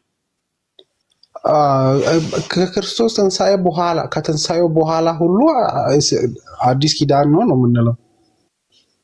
ኦልሬዲ በቃ አሕዛብ ኪዳኑ ከተመሰረተ በኋላ ነው የመጡት ወደዚህ መዳን ማለት ነው አይደል? አዎ በቃ አለቀ። አንተ ኪዳን የለህም ማለት ነው። ወደ ኪዳን የገባክ ነህ እንጂ ይኸውልህ በጣም ግልጽ እኮ ነው። ለምሳሌ ቅድም ያነሳው ጥቅስ እግዚአብሔር ከዛው ህዝብ ጋር ነው አዲስ ኪዳን እንደሚያደርግ የሚናገር ከዛው ህዝብ ጋር። ይህን ጥቅስ ላንብብልህ እንድትረዳው ማለት ነው። በሐዋርያት ሥራ መጽሐፍ ምዕራፍ 26 ላይ ጳውሎስ የሚነግረን ነገር አለ። በደማስቆ ስለሆነው ነገር ማለት ነው። ጌታ በደማስቆ ካገኘው በኋላ እንደዚህ ይለዋል።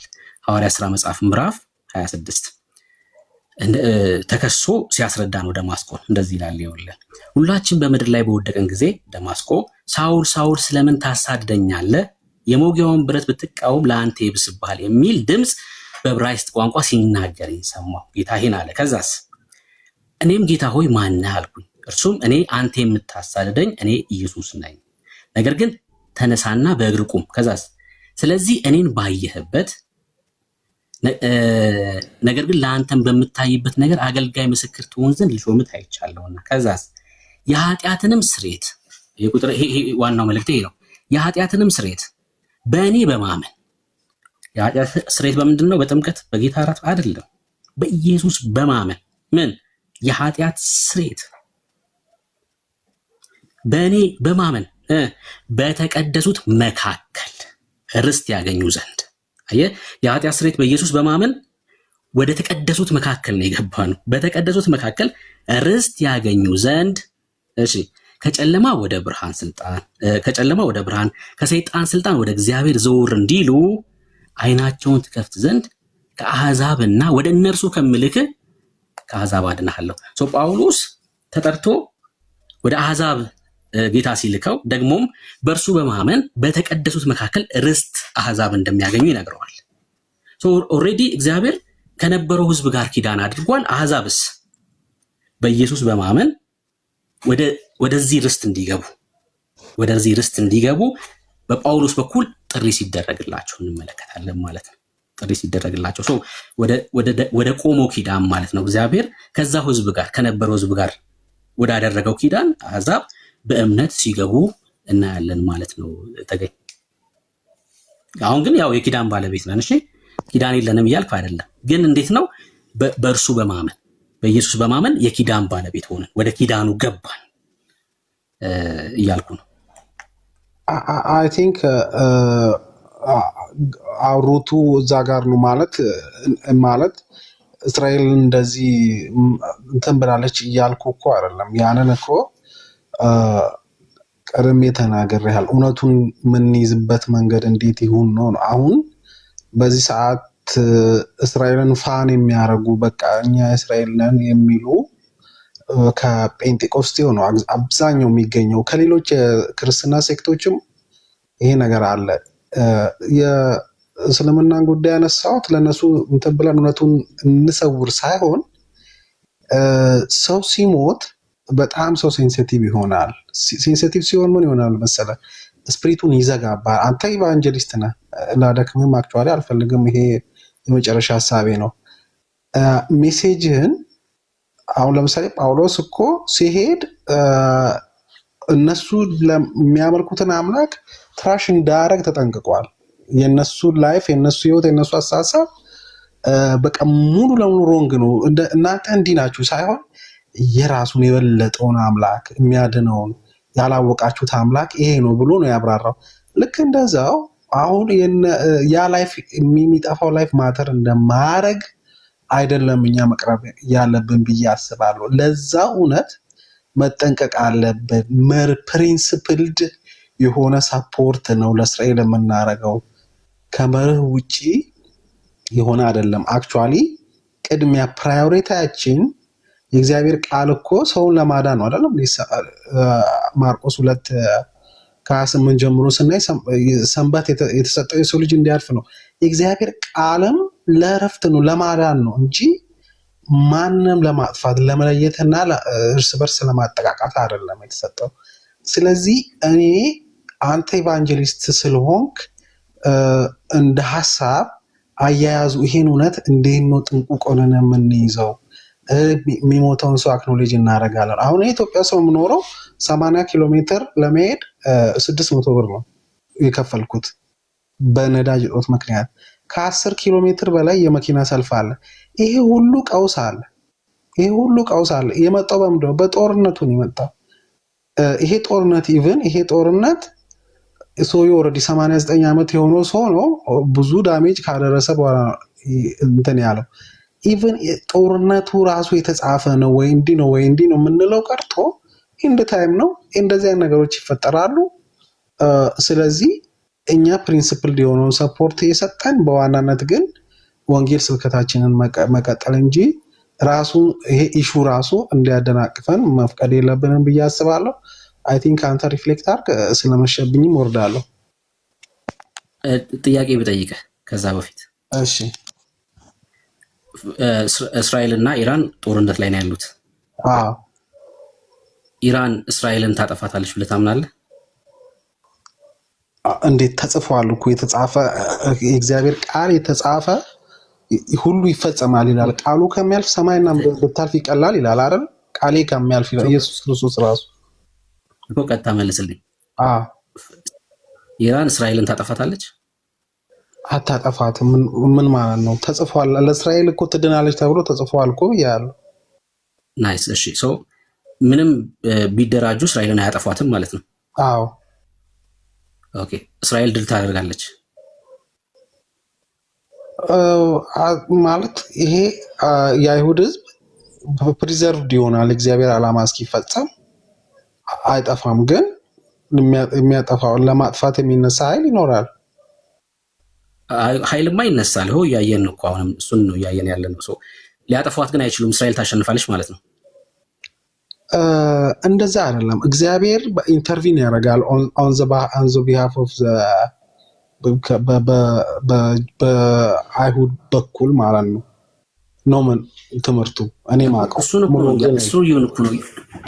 እያልኩ ያለሁት። ለምሳሌ እግዚአብሔር በእስራኤል በኩል ስለሆነ እግዚአብሔር አጀንዳ ፕሮግራም ስላለው ዊን ያደርጋሉ ማለት ነው ወይ ነው ጥያቄ? ይሄን ማለት ይሄ ዋር የሚያልፍ ነው። ኦልሬዲ ሪዞልቭ እያደረገ ነው። ነገር ግን ያልፋል አያልፍም አይደለም። ስለዚህ የቱን ነው መቼ ነው ታሸንፋለች የምትለኝ? አሁን በሚመጡት ጦርነቶች ማለት ነው በሚሆኑት አሁን ባለሁም ከዚህ በኋላም ሊሆን በሚችለው እስራኤልን ሊያሸንፋት የሚችል ሀገር አለ ወይ? አክቹዋሊ 2/3 የአይሁድ ህዝብ የሚገል ከባድ መከራ በስጋ በነፍስ ሳይሆን በስጋ የሚያጠፋ ከባድ መከራ እንደሚመጣ የዘካርያስ መጽሐፍ ይናገራል። ኦፍኮርስ አሁን የቅድም ስናገረው ነበር ሕዝቅኤል መጽሐፍ ምዕራፍ 38 እሱን ነው የሚነግረን። ገና በሰባኛው ሱባኤ የሚፈጸም ነው። እሱ ግን አሁን እሱም ቢሆን እኮ አያሸንፏትም እኮ እሱም ቢሆን ሊያሸንፏት አይችሉም። አንተም እየደገፍክ ነው ያለው። አየህ ይሄን እኮ ነው እኛ የምናወራው። አንተም እኮ ይኸው ማንም ሊያሸንፋት አይችልም የእግዚአብሔር ፕሮግራም ስላለባት እያልክ ነው ያለው። እየደገፍክ ነው ያለው። እኛም ይሄን ነው የእግዚአብሔርን ፕሮግራም ነው እየተናገርን ያለ ነው። የሆነ አካል ከመጥላት የሆነ አካል እንዲሞት ምናምን ከመፈለግ እኮ አይደለም። አሁን ከስር ጥላቻ ያለበት ምናምን አሁን ምንድን ነው እኔ ፕሪንሲፕል ዲሆን ሰፖርቱ ነው እያልኩ ያለሁት እንጂ ችግር የለውም። ኮሜንቱ አሁን በቃ ሰው የተሰማውን ሊጽፍ ይችላል። ችግር የለውም። እሱ እኔ ፕሪንሲፕል የሆነ ሰፖርት ልክ አንተ ከበደው ውጪ ለምሳሌ እኔ አሁን ያለውን የእስራኤል መንግስት ደግፌ ልቆም አልችልም። ናታንያሁን ደግፌ ልቆም አልችልም። የአይሁድን ህዝብ ፕሪዘርቬሽን ግን ጸልያለሁ። ለአይሁድ ህዝብ የእግዚአብሔር ዓላማ የመጨረሻው ዘመን ሪቫይቫል ከእስራኤል ነው የሚነሳው ብዬ ነው መጽሐፉ ያን ያስተምራል ብዬ አስባለሁ። ያ ማለት ግን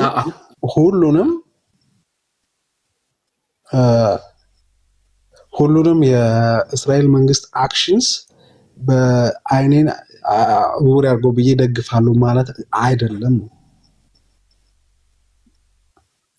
እኮ እሱን ነው ዞሮ ዞሮ እያልኩ ያለሁት። አሁን ያለውን መንግስት ደገፍ ካልደገፍ ዞሮ ዞሮ እግዚአብሔር እነሱ እንደሚጠብቃቸው እነሱ በየትኛውም ጠላት እንደማይሸንፉ ካመን እሱን ነው እኛም እየተናገርን ያለ ነው። አሁን ጦርነትን እኮ እያበረታታን ፍልስጤማዊ ይሙት እያልን አይደለም።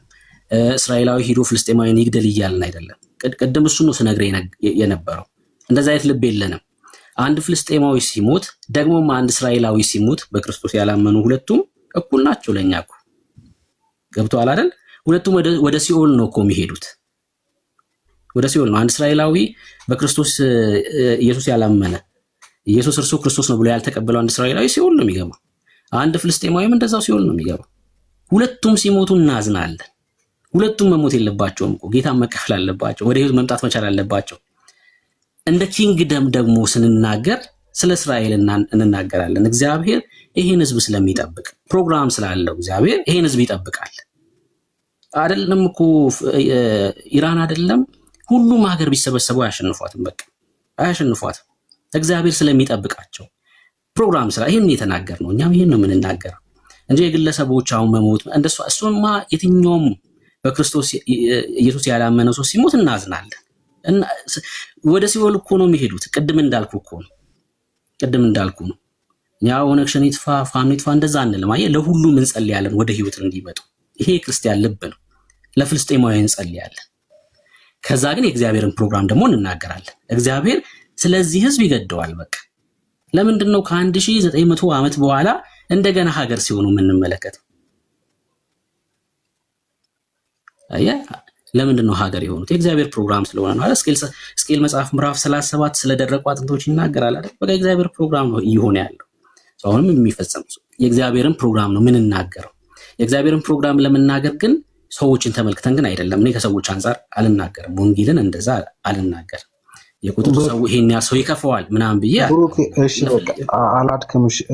ያው እኔም ስለ ክርስቶስ መሰክራለሁ በቻልኩት አቅም ወደፊት ብዬ አስባለሁ። ግን የእንትን ልዩነት ነው የአካሄድ ልዩነት እንዳለ ነው የምረዳው በእኔና አንተ። ወንጌል ሰባኪ ነው፣ እግዚአብሔር ይባርከ። በብዙ ድካም ሆኖም እኔ ለሰዎች አይምሮ አይ ቲንክ ዊ ሹድ ኬር ማድረግ አለብን። መጽሐፍ ቅዱስ ያንንም ያስተምራል ብዬ አስባለሁ። ሁለተኛ በዋናነት ለሀገራችን ደግሞ ቅድሚያ ነው የምንሰጠው። መጀመሪያ ቤተክርስቲያን ዜጎች ነን፣ ከዛ የሀገራችን ዜጎች ዩኒቨርሳል ቸርች ዜጎች ነን፣ ከዛ የኢትዮጵያ ዜጎች ነን። ስለዚህ ኢትዮጵያ ውስጥ ለምንሰራው ኢቫንጀሊዝም ቅድሚያ እንሰጣለን። ግሎባል ኢሹስ በኋላ ላይ የሚመጡ ናቸው ብዬ ነው የማስበው። አይ ላቭ ዩ ግን የአካሄድ ልዩነት ግን እንዳለ እረዳለሁ። ያን ግራስፕ አድርገን እዛ ላይ ብንዘጋው ይሻላል ብዬ አስባለሁ። ኦኬ እሺ፣ አንተ የሚታየን መንገድ ነው ያስቀመጥከው፣ በዚህ መንገድ ብናደርገው የሚል ነው። እኔም ደግሞ ያለኝን ልብ ኤርሚም ያለውን ልብ አውቃለሁ። በዛ ልብ ነው የምናገለግለው። የእግዚአብሔርን ፕሮግራም ግን በቃ ቅድሚያ እንሰጣለን። ከምንም በላይ ለሱ ቅድሚያ ሰጥተን እናገለግላለን። ተባረክ ተገኝ። እሺ ወዳጄ፣ አይ ቲንክ ከስር ያሉ ሰዎችንም ሌስ ራዲካላይዝድ እንዲሆኑ ብትመክራቸው ጥሩ ነው። በተለይ ክርስቲያኖች ከሆኑ እኔም ክርስቲያን ነኝ ብያለሁ። ማረገውን አስቤ አውቄ ነው ተረድቼ ነው ብያለሁ። ነገር ግን በጣም ራዲካል መሆን ደግሞ ክርስትና እንዳልሆነም ሰዎች እንዲረዱ እንትን ብትል ጥሩ ነው ብዬ አስባለሁ። ቴንክ ዩ በጣም እሺ። እኔ ብዙ ጊዜ ኮሜንት ሲጻፍ ወደ ውስጤ ማለት ያን ኮሜንት ቶሎ ወደ ውስጤ አላስገባው። ምክንያቱም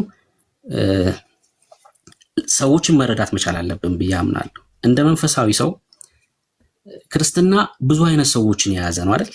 ሁላችንም ወደ ክርስትና ስንመጣ በክርስቶስ ኢየሱስ ደም ጸድቀናል። ሁላችንም በክርስቶስ ኢየሱስ ደም ጸድቀናል ማለት ግን ሁላችንም በአይምሮ ታድሰናል ማለት አይደለም። እሺ፣ አንዳንድ ጊዜ ልበ ሰፊዎች መሆን ያስፈልጋል። ክርስትና እንደዛ ነው። ሁሉም በአይምሮ መታደስ የተለወጠ አይደለም። ሁሉም ተመሳሳይ ቦታ ላይ ያለ አይደለም። እኔ አሁን ነገር ስናገር ሁላችሁም በተመሳሳይ ነገር አትረዱኝም፣ እኩል አትረዱኝም፣ በተመሳሳይ ሁኔታ አትረዱኝም። ሰው በተረዳበት ኮሜንት ያደርጋል።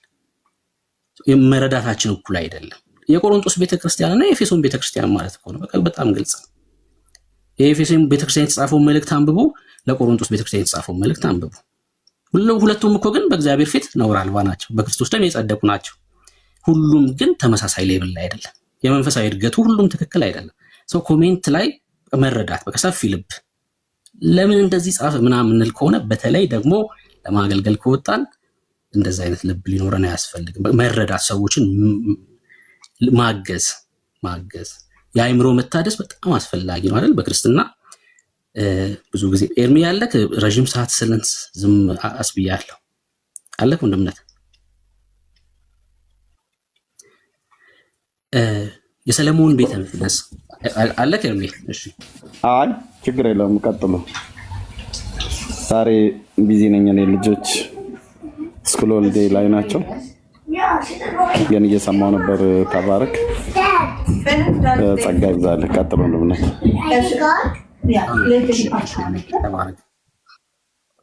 የሰለሞን ቤተ መቅደስ 3 ክፍል እንደነበረው እኛም እንደዛው ነን አይደል? እኛም እንደዛው ነን። ለምሳሌ የውጭው ግንብ አለ፣ ከዛ ደግሞ ቅድስት አለ፣ ቅድስተ ቅዱሳን አለ አይደል?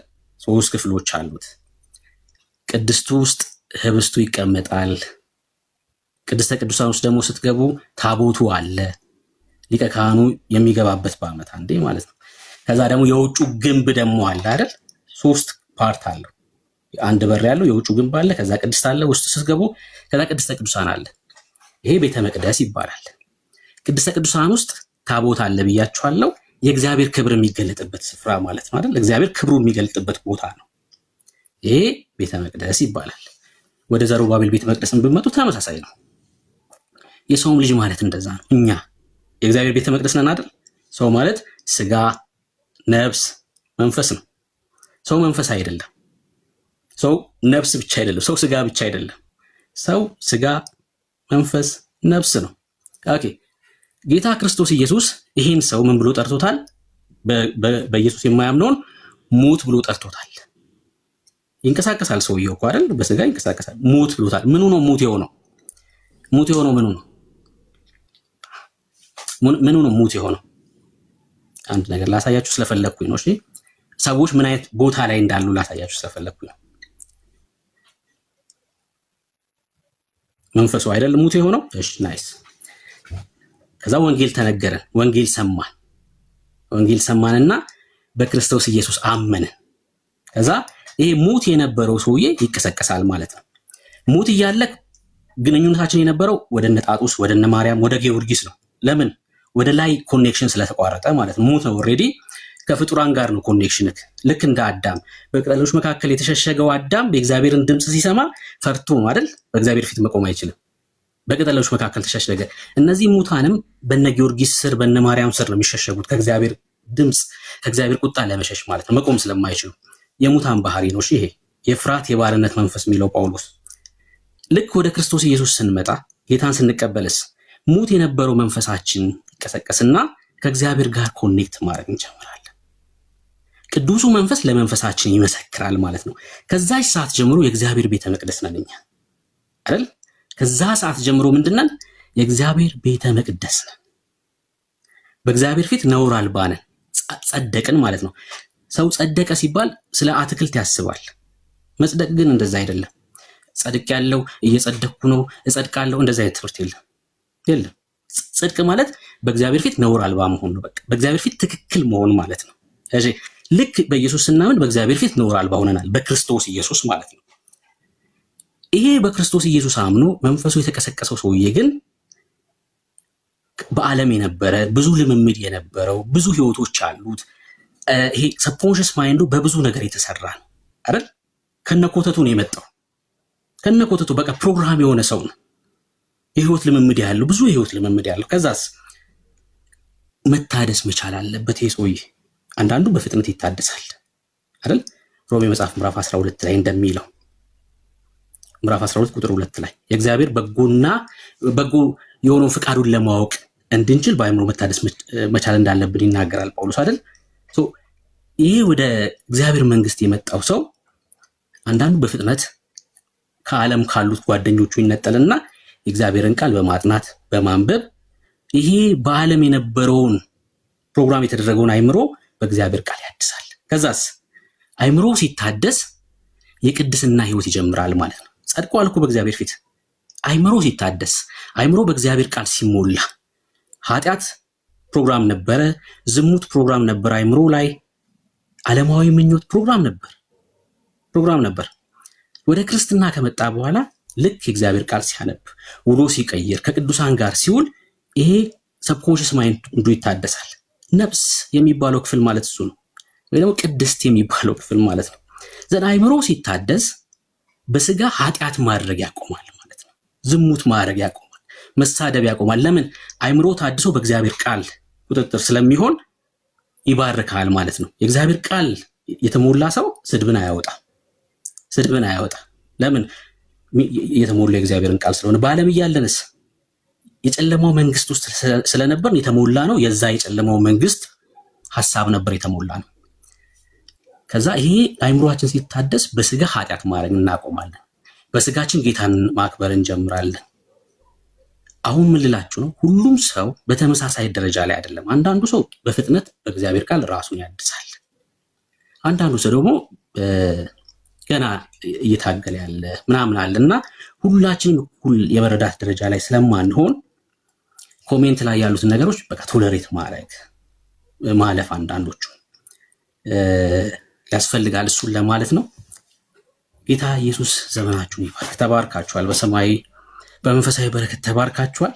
ተወዳችኋለሁ። ኤርሜ ከቻልክ የምትለውን ሐሳብ እንስማ። ተባረክ።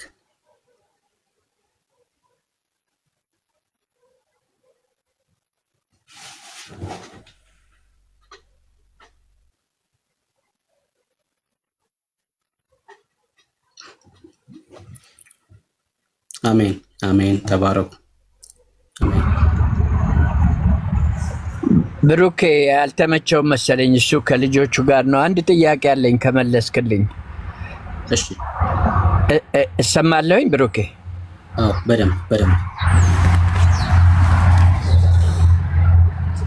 በደንብ ጋሽ በሌ ፓስተር ስላየው ደስ ብሎኛል። ተባረክ። ኦኬ ጉድ ቱ ሲ ዩ ጋይስ፣ ጉድ ቱ ሲ ዩ። የኔ ጥያቄ ምንድነው? ጽፌ ነበረ፣ በጽሁፍ ብትመልስልኝ መግባት የማያስፈልገኝም ነበር። የጌታ መምጣት ወይም ደግሞ ትንሣኤ ሙታን ስንት ጊዜ ነው? ጌታ የሚመጣው ስንቴ ነው? እኔ አንዴ ነው ብዬ ነው የማምነው ሁሉ ነገር የሚከናወነው እና ከዛ የተለየ ነገር ካለ አንተ የተረዳህበትን ብትነግረኝ ደስ ይለኛል። የሙታን ትንሣኤ እና የጌታ መምጣት ስንቴ ነው የሚለው። እሺ ታንክ ዩ። እሺ ጋሽ በሌ ተባረክ። የሙታን ትንሣኤ ማለት በክርስቶስ ኢየሱስ ሆኖ ስላንቀላፉት አይደለም አይደል? የሙታን ትንሣኤ ማለት የሺው ዓመት መንግስት ሲፈጸም ለነጩ ዙፋን ፍርድ የሚነሱ ናቸው። እነሱ በመጀመሪያው ትንሣኤ እድል ፋንታ የላቸውም። ሙታን ያልከኝ እነሱን ከሆነ ማለት ነው ጋሽ በሌ። ስራ ቦታ ኤርፖርት አካባቢ ስላለው በጣም ብዙ ድምፅ አለ። ለዚህ ነው ሚውት አድርጌ የምሰማ። ኢንጀነራል ትንሣኤ ስንት ትንሣኤ አለ? የሙታን ትንሣኤ ስንት ነው? የጌታ መምጣትስ ስንት ጊዜ ነው የሚለውን ነው። እሺ አግኝቼዋለሁ ሐሳቡን። እሺ ጌታ ክርስቶስ ኢየሱስ ቤተክርስቲያንን ሊወስድ ይመጣል። ይሄኛው ሙታን ወይ ደግሞ በዓለም ያሉ ሰዎች አያዩትም ጌታን። መለከቱ ይነፋል። በክርስቶስ ኢየሱስ ሆኖ ያንቀላፉና በክርስቶስ ኢየሱስ ሆነው ደግሞ በህይወት ያሉ አማኞች የሚሰሙት መምጣት ነው። መለከቱ ይነፋል፣ ቤተክርስቲያን የምትነጠቅበት ማለት ነው። ይሄ በስውር የሚመጣበት ነው። የጌታ ቀን ተብሎ ደግሞ በመጽሐፍ ቅዱስ የሚነግረን እግሮቹ በደብረ ዘይት ተራራ ላይ የሚቆሙበት ነው። ይሄ ከ7 ዓመት በኋላ የሚሆነው ነው። በዚህ ሰዓት ሙታን አይነሱም፣ የሙታን ትንሣኤ አይሆንም። ምክንያቱም ቅድም በቆሮንቶስ መልእክቱ ላይ ጳውሎስ በምዕራፍ 15 ማለት ነው፣ በአንደኛው ቆሮንቶስ መልእክቱ ላይ ሁሉ አንድ ላይ እንደማይነሳ ነግሮናል። እና እንዴት ነው የምንነሳው? እንደዚህ ይላል ሁሉ በአዳም እንደሚሞቱ እንዲሁ ሁሉ በክርስቶስ ደግሞ ሕያዋን ይሆናሉ። ነገር ግን እያንዳንዱ በራሱ ተራ ይሆናል። በራሱ ምን ይሆናል? ተራ ይሆናል። ሂዝ ኦውን ኦርደር ይላል። ግር ብሎ መነሳት የለም ማለት ነው። በራሱ ተራ ይሆናል። እሺ የመጀመሪያው የመነሳት እድል ያላቸው እነማን ናቸው? ክርስቶስ እንደ በኩራት ነው ካለ በኋላ በመምጣቱ ለክርስቶስ የሆኑት ናቸው። የመነሳት እድል ያላቸው የትንሣኤን አካል ለብሰው የሚነሱት በክርስቶስ ኢየሱስ አምነው ያንቀላፉና በክርስቶስ ኢየሱስ አምነው በሕይወት ያሉ የብርሃን ልጆች ናቸው ማለት ነው። እነዚህ የትንሣኤን አካል ይለብሳሉ። የመጀመሪያውን መምጣት እድል የሚያገኙት እነዚህ ናቸው። በእነዚህ ላይ ሁለተኛው ሞት ስልጣን የለውም። ራዕይ መጽሐፍ ምዕራፍ 20 ላይ እንደሚናገረው ማለት ነው። ሁለተኛው ሞት ስልጣን የለውም። የሙታን ትንሣኤው ደግሞ የ1000 ዓመት የንግስና ዘመን ካለቀ በኋላ ማለት ነው። እሱ የሚነሱት ለፍርድ ነው። ወደ ሲኦል ነው የሚጣሉት ማለት ነው። ወደ ገሃነም የሚጣሉበት ማለት ነው። እና እሱ የሙታን ትንሣኤ ነው። ሁለት ትንሣኤ አለ ማለት ነው። ምን ማለት ነው? ዮሐንስ ወንጌል መጽሐፍ ምዕራፍ 5 ላይ ጌታ ሲናገር እንደዚህ አለ። በመቃብር ዮሐንስ ወንጌል 5 ቁጥር 28 በመቃብር ያሉት ሁሉ ድምፁን የሚሰሙበት ሰዓት ይመጣል፣ መልካምም ያደረጉ ለሕይወት ትንሣኤ፣ ክፉም ያደረጉ ለፍርድ ትንሣኤ ይወጣሉና በዚህም አታድንቁ አለ። የፍርድ ትንሣኤና የሕይወት ትንሣኤ አለ። የሕይወት ትንሣኤ በመልእክታቶቹ ላይ ጳውሎስ እንደነገረን ጌታ ሲመጣ የሚነሱ፣ የፍርድ ትንሣኤ ደግሞ የሙታን ትንሣኤ ከ1000 ዓመት መንግስት በኋላ የሚሆን ማለት ነው። ሁለት አይነት ትንሣኤ አለ። ጋሽ በል እሺ፣ በጣም አመሰግናለሁ። መቼም ካልደከመህ እርሚ ቢነሳ ሰዓት እንደሚይዝብህ ቆጥሬ እኔ አንድ ሌላ ነገር አስተያየት ልስጥ። የኔ መረዳት ትክክል ነው ወይ ትክክል አይደለም ብለህ እንድትለይ ነው። እኔ አሁን እስራኤልና በዚህ በአረቡ ዓለም የሚደረገውን ጦርነት ጉድ ኤንድ ኢቭል አይነት ዋር ነው።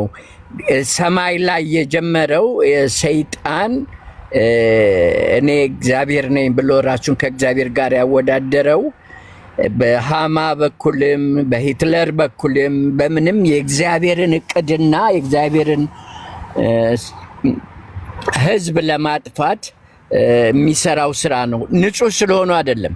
እኛ አሁን ንጹህ ስለሆነ አይደለም ክርስቶስ የተቀበለን፣ ክርስቶስ ስለከፈለልን ነው። እስራኤላውያኖችም ብዙ ጉድለት አላቸው። ገናም መሲሁን አላወቁትም። እንደማናችንም ጎደሎ ናቸው። ግን ወደ ሙላት የሚመጡበትና አዳኛቸውን አውቀው የሚድኑበት ጊዜ ይመጣል። እኛም አሕዛብ ነበርን፣ ጣዖት አምላኪዎች መተናል። እነሱም እንግዲህ በኦሪት ሕግ ላይ ነው የቆሙት። የመጣውን አዳኛቸውን አላወቁም። ነገር ግን አሁን ያለው ነገር በምድር ላይ የሚሆነው ነገር ሁሉ የጨለማና የብርሃን ትግል ነው ብዬ ነው የማምነው። ልክ ነኝ? አረዳዴ ትክክል ነው? አዎ፣ እኛም እሱን ነው እያልን ያለ ነው። በቃ ለምሳሌ ዳንኤል መጽሐፍን ስናጠና ዳንኤል ወደ አምላኩ ወደ እግዚአብሔር ጸለየ። ከእግዚአብሔር ዘንድ ወደ ዳንኤል በገብርኤል አማካኝነት መልስ መጣ። ነገር ግን መልሱ ለ21 ቀን ዘገየ። ለምንድን ነው የዘገየው? መልሱ ወደ ዳንኤል እንዳይመጣ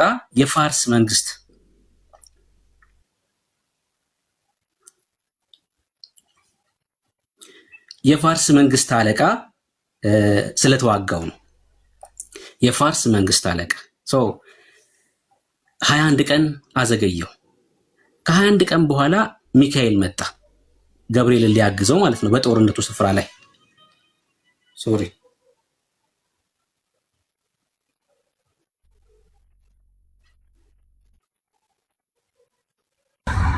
ተቋረጥኩ ወንድሜ። እሺ፣ የፋርስ መንግስት አለቃ 21 ቀን ተዋጋው። ከዛ ሚካኤል ሊያግዘው መጣ። ማንን? ገብርኤልን። በጦርነቱ ስፍራ ላይ በዛ በመንፈሳዊ ዓለም ባለው ጦርነት ስፍራ ላይ ሚካኤል ወደ ጦርነቱ ሲቀላቀል ገብርኤል መልእክቱን ይዞ ወደ ዳንኤል መጣ። ከዛ ምን ይለዋል ገብርኤል ለዳንኤል? ሌላ ውጊያ እንዳለበት ይነግረዋል። ገና የግሪክ መንግስት አለቃ ደግሞ ከግሪክ መንግስት አለቃ ጋር ውጊያ እንዳለባቸው ይነግረዋል። ውጊያው መንፈሳዊ ነው፣ ምንም ጥያቄ የለው። እሱን እኮ ነው እያወራን ያለ ነው። የሰማይ ፕሮግራም እያልን የምናወራው እሱን ነው። ይሄ የፋርስ መንግስት አለቃ ዛሬም ይሰራል። በየት በኩል መሲሁን እንደሚመጣ ኪንግደሙን እንደሚመሰረት ያውቃል። መንፈሳዊ ነው እያልን የምናነሳው ለዛ ነው። ለሰዎች አዎ ይሄ የሚታየው መተኳኮሱ፣ ቃላት መቀያየሩ፣ መለዋወጡ ነው የሚታየው። ነገር ግን መንፈሳዊም ጭምር ነው። መንፈሳዊ ዓለም ላይ እየሆነ ያለ ነገር አለ። የፋርስ መንግስት አለቃ ማለት እኮ ኢራን እኮ ናት እኮ አሁን ያለችው ኢራንና አሁን እስራኤል የምትወጋ ኢራን ማለት ናት። እና መንፈሳዊ ነው። ኦፍኮርስ አዎ። ለምን ይሄን ህዝብ ማጥፋት ይፈልጋል።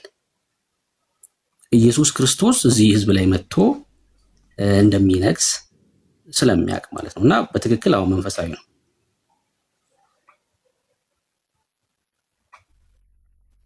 ተባረክ። ቴንኪዩ። ጸጋ ይብዛልህ። ጨርሻለሁ። እረፍ። ቴንኪዩ። አሜን። እሺ ጋሽ በሌ እሱን ነው ስናወራ የነበር። በቃ አሁን ይሄ ከሚታየው ባሻገር ጦርነቱ መንፈሳዊ ነው፣ ደግሞ የሚቆም አይደለም። አሁን ደግሞ ቅድም እንዳልኳችሁ ያለንበትም ጊዜ የመጨረሻው ዘመን ስለሆነ በተለያየ ጊዜ እንደዚህ አይነት ነገሮችን እንሰማለን። በተለያየ ጊዜ ሕዝቅኤል መጽሐፍ ምዕራፍ 38 የሚፈጸምበት ጊዜ ቅርብ ስለሆነ እሱን እናያለን። እድሜ ያልቻለም ያው ልጆች ጋር ስለሆነ ዛሬ በቀጣይ ደግሞ ምናልባት እሱ ከከፈተ እሱ ጋም እንቀጥለዋለን። ይሄን ርዕስ አንስተን እንማማራለን።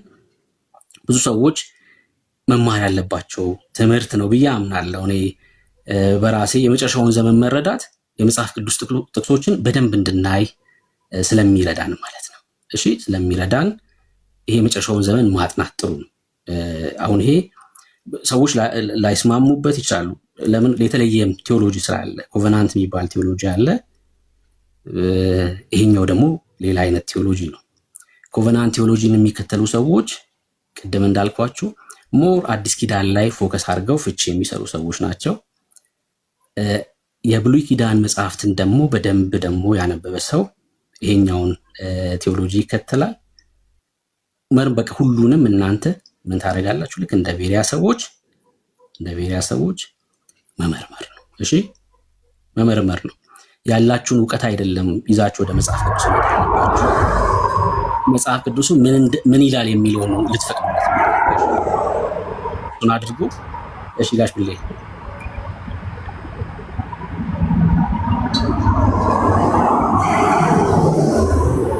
እኔ አልከፈትኩም፣ እንዴት እንደሆነ አላውቅም። እሺ አጋጣሚ ነው፣ ተነክቶ ነው የሚሆነው። እሱን አድርጉ። ይሄን ያልኳችሁ ለምንድን ነው? አንድ ነገር ላሳያችሁና እንጨርስ። ትንሽ ድካም ተሰማኝ ረዥም ሰዓት ስለቆየሁኝ። ይሄን ያልኳችሁ ለምንድን ነው? ያላችሁን እውቀት ይዛችሁ ወደ መጽሐፍ ቅዱስ አትሄዱ። እሺ፣ ጥንቃቄ ያስፈልጋል። መጽሐፍ ቅዱስ የሰማችሁትን ስብከት ያላችሁን እውቀት አይደለም። አባ ምን ልትነግረኝ ነው የምትፈልገው? በዚህ ክፍል ላይ ምንድን ነው ሐሳብ በሉት። እግዚአብሔር እንዲናገር ፍቀዱ። ክፍሉ እንዲናገር ፍቀዱ። ለምን እንደዛ እንዳልኳችሁ ላሳያችሁ። 260 ሰው አለ። አሁን የምጠይቀውን ጥያቄ 260 ሰው ቢመልስልኝ 200 ሰው ይሳሳታል። አይገርምም? 250 ሰው አለ። ይሄ የምጠይቀውን ጥያቄ ሁላችሁም ብትመልሱ 200 ሰው ይሳሳታል። ላሳያችሁ። እሺ፣ እንደዚህ እናድርግ። ጥያቄው እንደዚህ ላድርገው። ከዚህ በፊት ስንማማር አንስቼው ስለነበር ይሄን ጥያቄ ከዚህ በፊት የሰማችሁ ሰዎች አትመልሱ። ሰምታችሁኛል አይደል? ከዚህ በፊት የነበራችሁ ሰዎች አትመልሱት። አሁን የምጠይቀውን ጥያቄ ከኔ ጋር የቆያችሁ ልጆች፣ ኢየሱስ ክርስቶስ የት ነው የተወለደው? እስኪ ጻፉልኝ። የት ነው የተወለደው ስላችሁ ስፍራ ነው የጠየኳችሁ። እሺ፣ ቤተልሔም ኤፍራታ ምናምን እንድትሉ አይደለም። አዎ፣ የተወለደው በቤተልሔም ኤፍራታ ነው። ቦታ ነው የጠየኳችሁ። ምን አይነት ቦታ ነው የተወለደው ጌታ? እስኪ መልሱልኝ። ቶሎ መልሱ። ከዚህ በፊት ስንማማር የነበራችሁ ልጆች አትመልሱ፣ ስለማውቃችሁ ማለት ነው።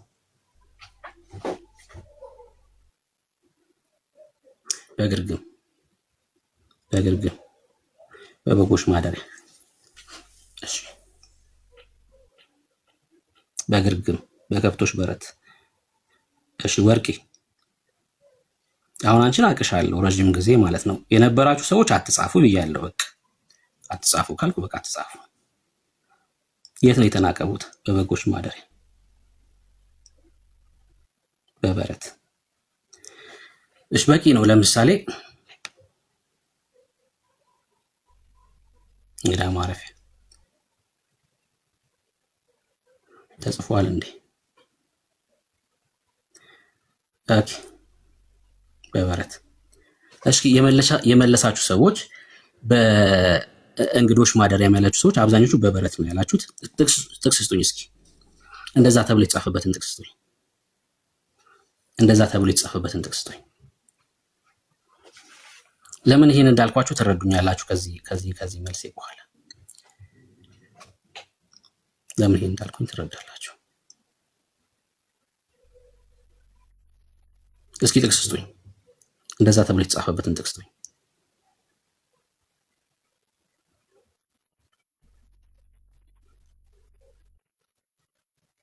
ቶሎ በሏ።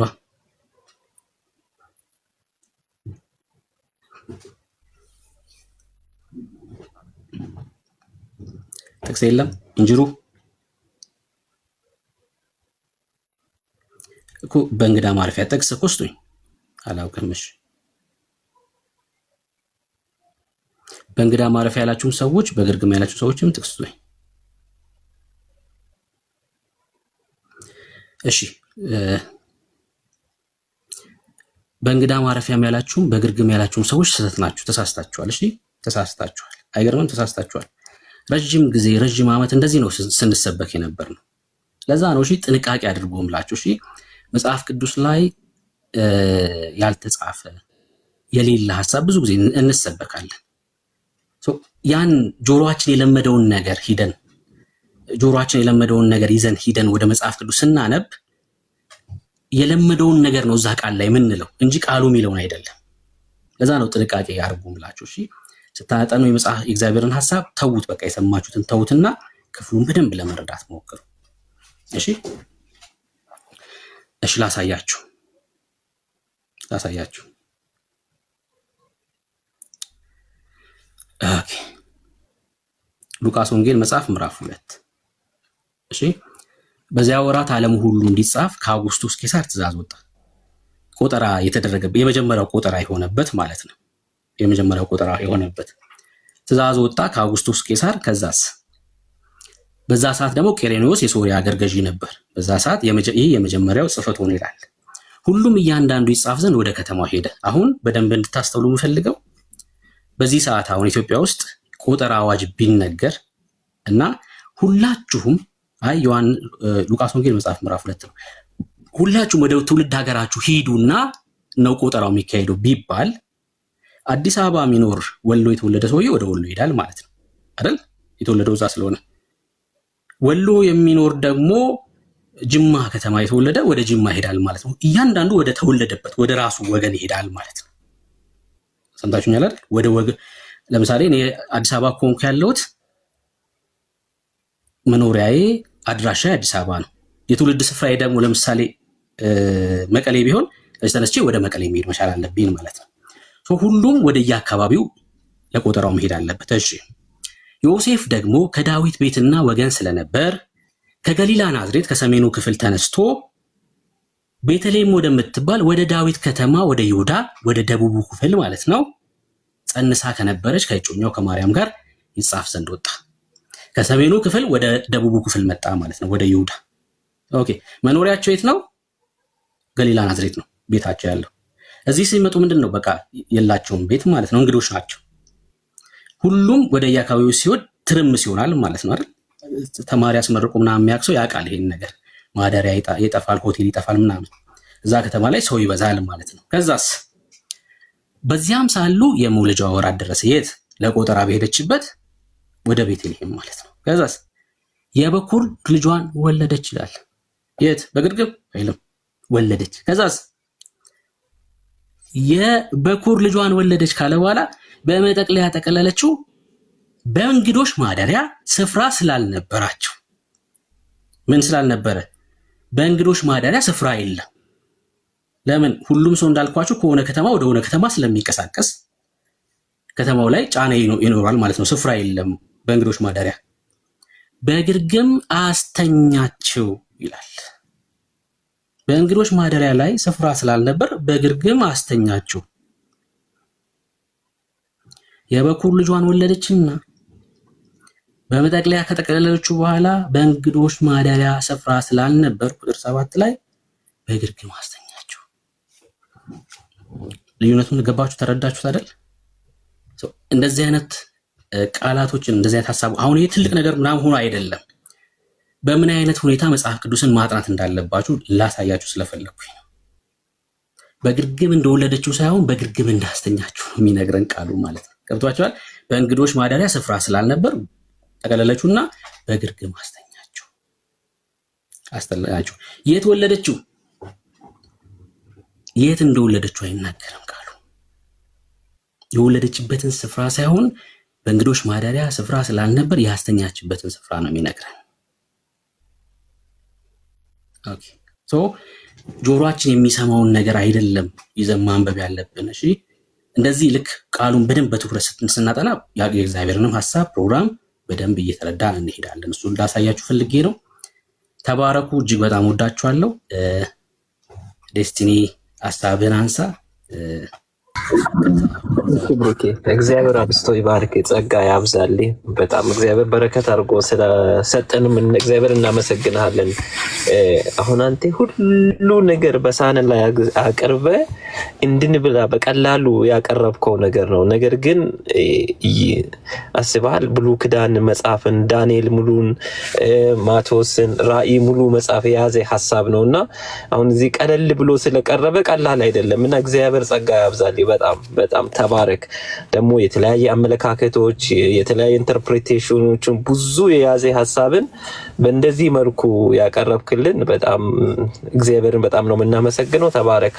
አይ ከዚህ በኋላ ያው ሌላ እኔ ላነሳ አይፈልግ ምንም ነገር ካንተ በቃ ሐሳቢ ጋር ይስማማል። እኔ ራእይ መጽሐፍን በጣም ደስ የሚል ነገር ነው። ማስተምረውም የሚወደውም ትምህርት ነውና እና ካንተ ጋር የተለያየ ሐሳብ የለም፣ ሁሉም ተመሳሳይ ነው። እግዚአብሔር አብስቶ ይባርክ። ምንድነው ካንተ ጋር ሌላ ጊዜ በቃ ሁሌ ገባለው ሰዓቱን በትክክል ባቅና በግሩፕ ላይ አድ ቢታረግ ሼር ቢታረግ ሁሌ ገባለው። በተለይ ይሄ እነዚህ ያ ሁሉ ነገር መማር አስፈላጊ ነው እና ሺህ ዓመት መንግስቱ ዙሪያ ላይ እነዚህ በአካል ይገባሉ አይገቡም የሚሉ ነገሮች አሉ አይደል? እነሱ ጉዳይ ላይና እነዚህ ራእይ ምዕራፍ 9 እስከ 16 ድረስ ያለው እነዚህ ሶስቱ መለከት ማይተምና የጽዋ ፍርዶች ላይ በዚህ ሰባቱ መከራ ዓመት የሚደረጉ ነገሮች በዝርዝር የሚታይበት ነገር እድል ባገኝ በጣም ደስ ይለኛል እና እኔ ምንም የሚጨምረው ነገር የለም። በቃ እኔም ሁሌ በቃ የሚገርመኝ ነገር በጣም ደስ የሚለኝ ነገር እሱ ነው። በቤተ ክርስቲያንም በተለያየ መንገድም ማስተምረው ነገር ነውና ሁሌ ካንተ ጋር መጥቼ እሳተፋለሁ። ሐሙስ ነው አልከኝ አይደል ቡሩኬ?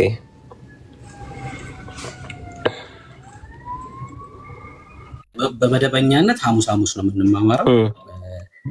ደግሞ በተለየ በመሃል እድል ስናገኝ ደግሞ እንገባለን እዛው ቴሌግራም ላይ ያሳውቀን። መደበኛው ቀን ግን ያው ሐሙስ ነው። በቃ እሺ ቴሌግራም ላይ አዳርገኝ። በጣም ደስ የሚለኝ እንትን ነው እሱ ላይ ሁሌ እንትን ባረግ ካንተ ጋር ቢሳተፍም ባገለግልም በጣም ደስ ይለኛል። በዚህ ላይ ደግሞ ያጋጠመኝ ነገር እንደው አንተ ውሃ እየጠጣ ባወራ በተለይ ይሄ መጨረሻ ዘመን ስታነሳ በጣም ትልቁ ነገር ይሄ በእስራኤል ጉዳይ ላይ ያለው ነገር ነው። በሰው ዘንድ ስታስተምረው በእስራኤል ላይ ያለው ሁለት መዳን አለ በሚሉ በቃ በተለይ በዚህ ጉዳይ ላይ ደግሞ በጭፍን እስራኤል አሁን ቅድም ያነሳው ሐሳብ በጣም በቃ ሙሉን የሚገዛ አንድ አማኝ እስከሆነ ድረስ በእግዚአብሔር ቃል የተደረጉ ነገሮችን አምነን ደግሞ በዛ መኖር አለብን። እስራኤልን መጸለይ አለብን። ጳውሎስ ራሱ እኮ አለመዳናቸውን እያወቀ ሲጸልይና ሲጨነቅ እንደው እግዚአብሔር መንፈስም እግዚአብሔር ምስክር እያለ እንደሚታወቀው ሮሜ ላይ ስለዚህ በዚህ በጭፍን የሚሄዱ ሰሙ አለው በጥላቻ የሚሄዱ አሁን ያለችው እስራኤል እየተደረገ ያለው በምድሪቷ ላይ የሚሆነው ደግሞ እግዚአብሔራዊ ያልሆነ ነገሮች በማንሳት ደግሞ ከሚያዩት ላይ ስታርቲንግ ዘ ፋክት በፋክቱ ጋር ተንተርሶ እውነት ደግሞ እኛ እያየን ያለ ነው እነሱ ሁኔታ ተንተርሰን ሳይሆን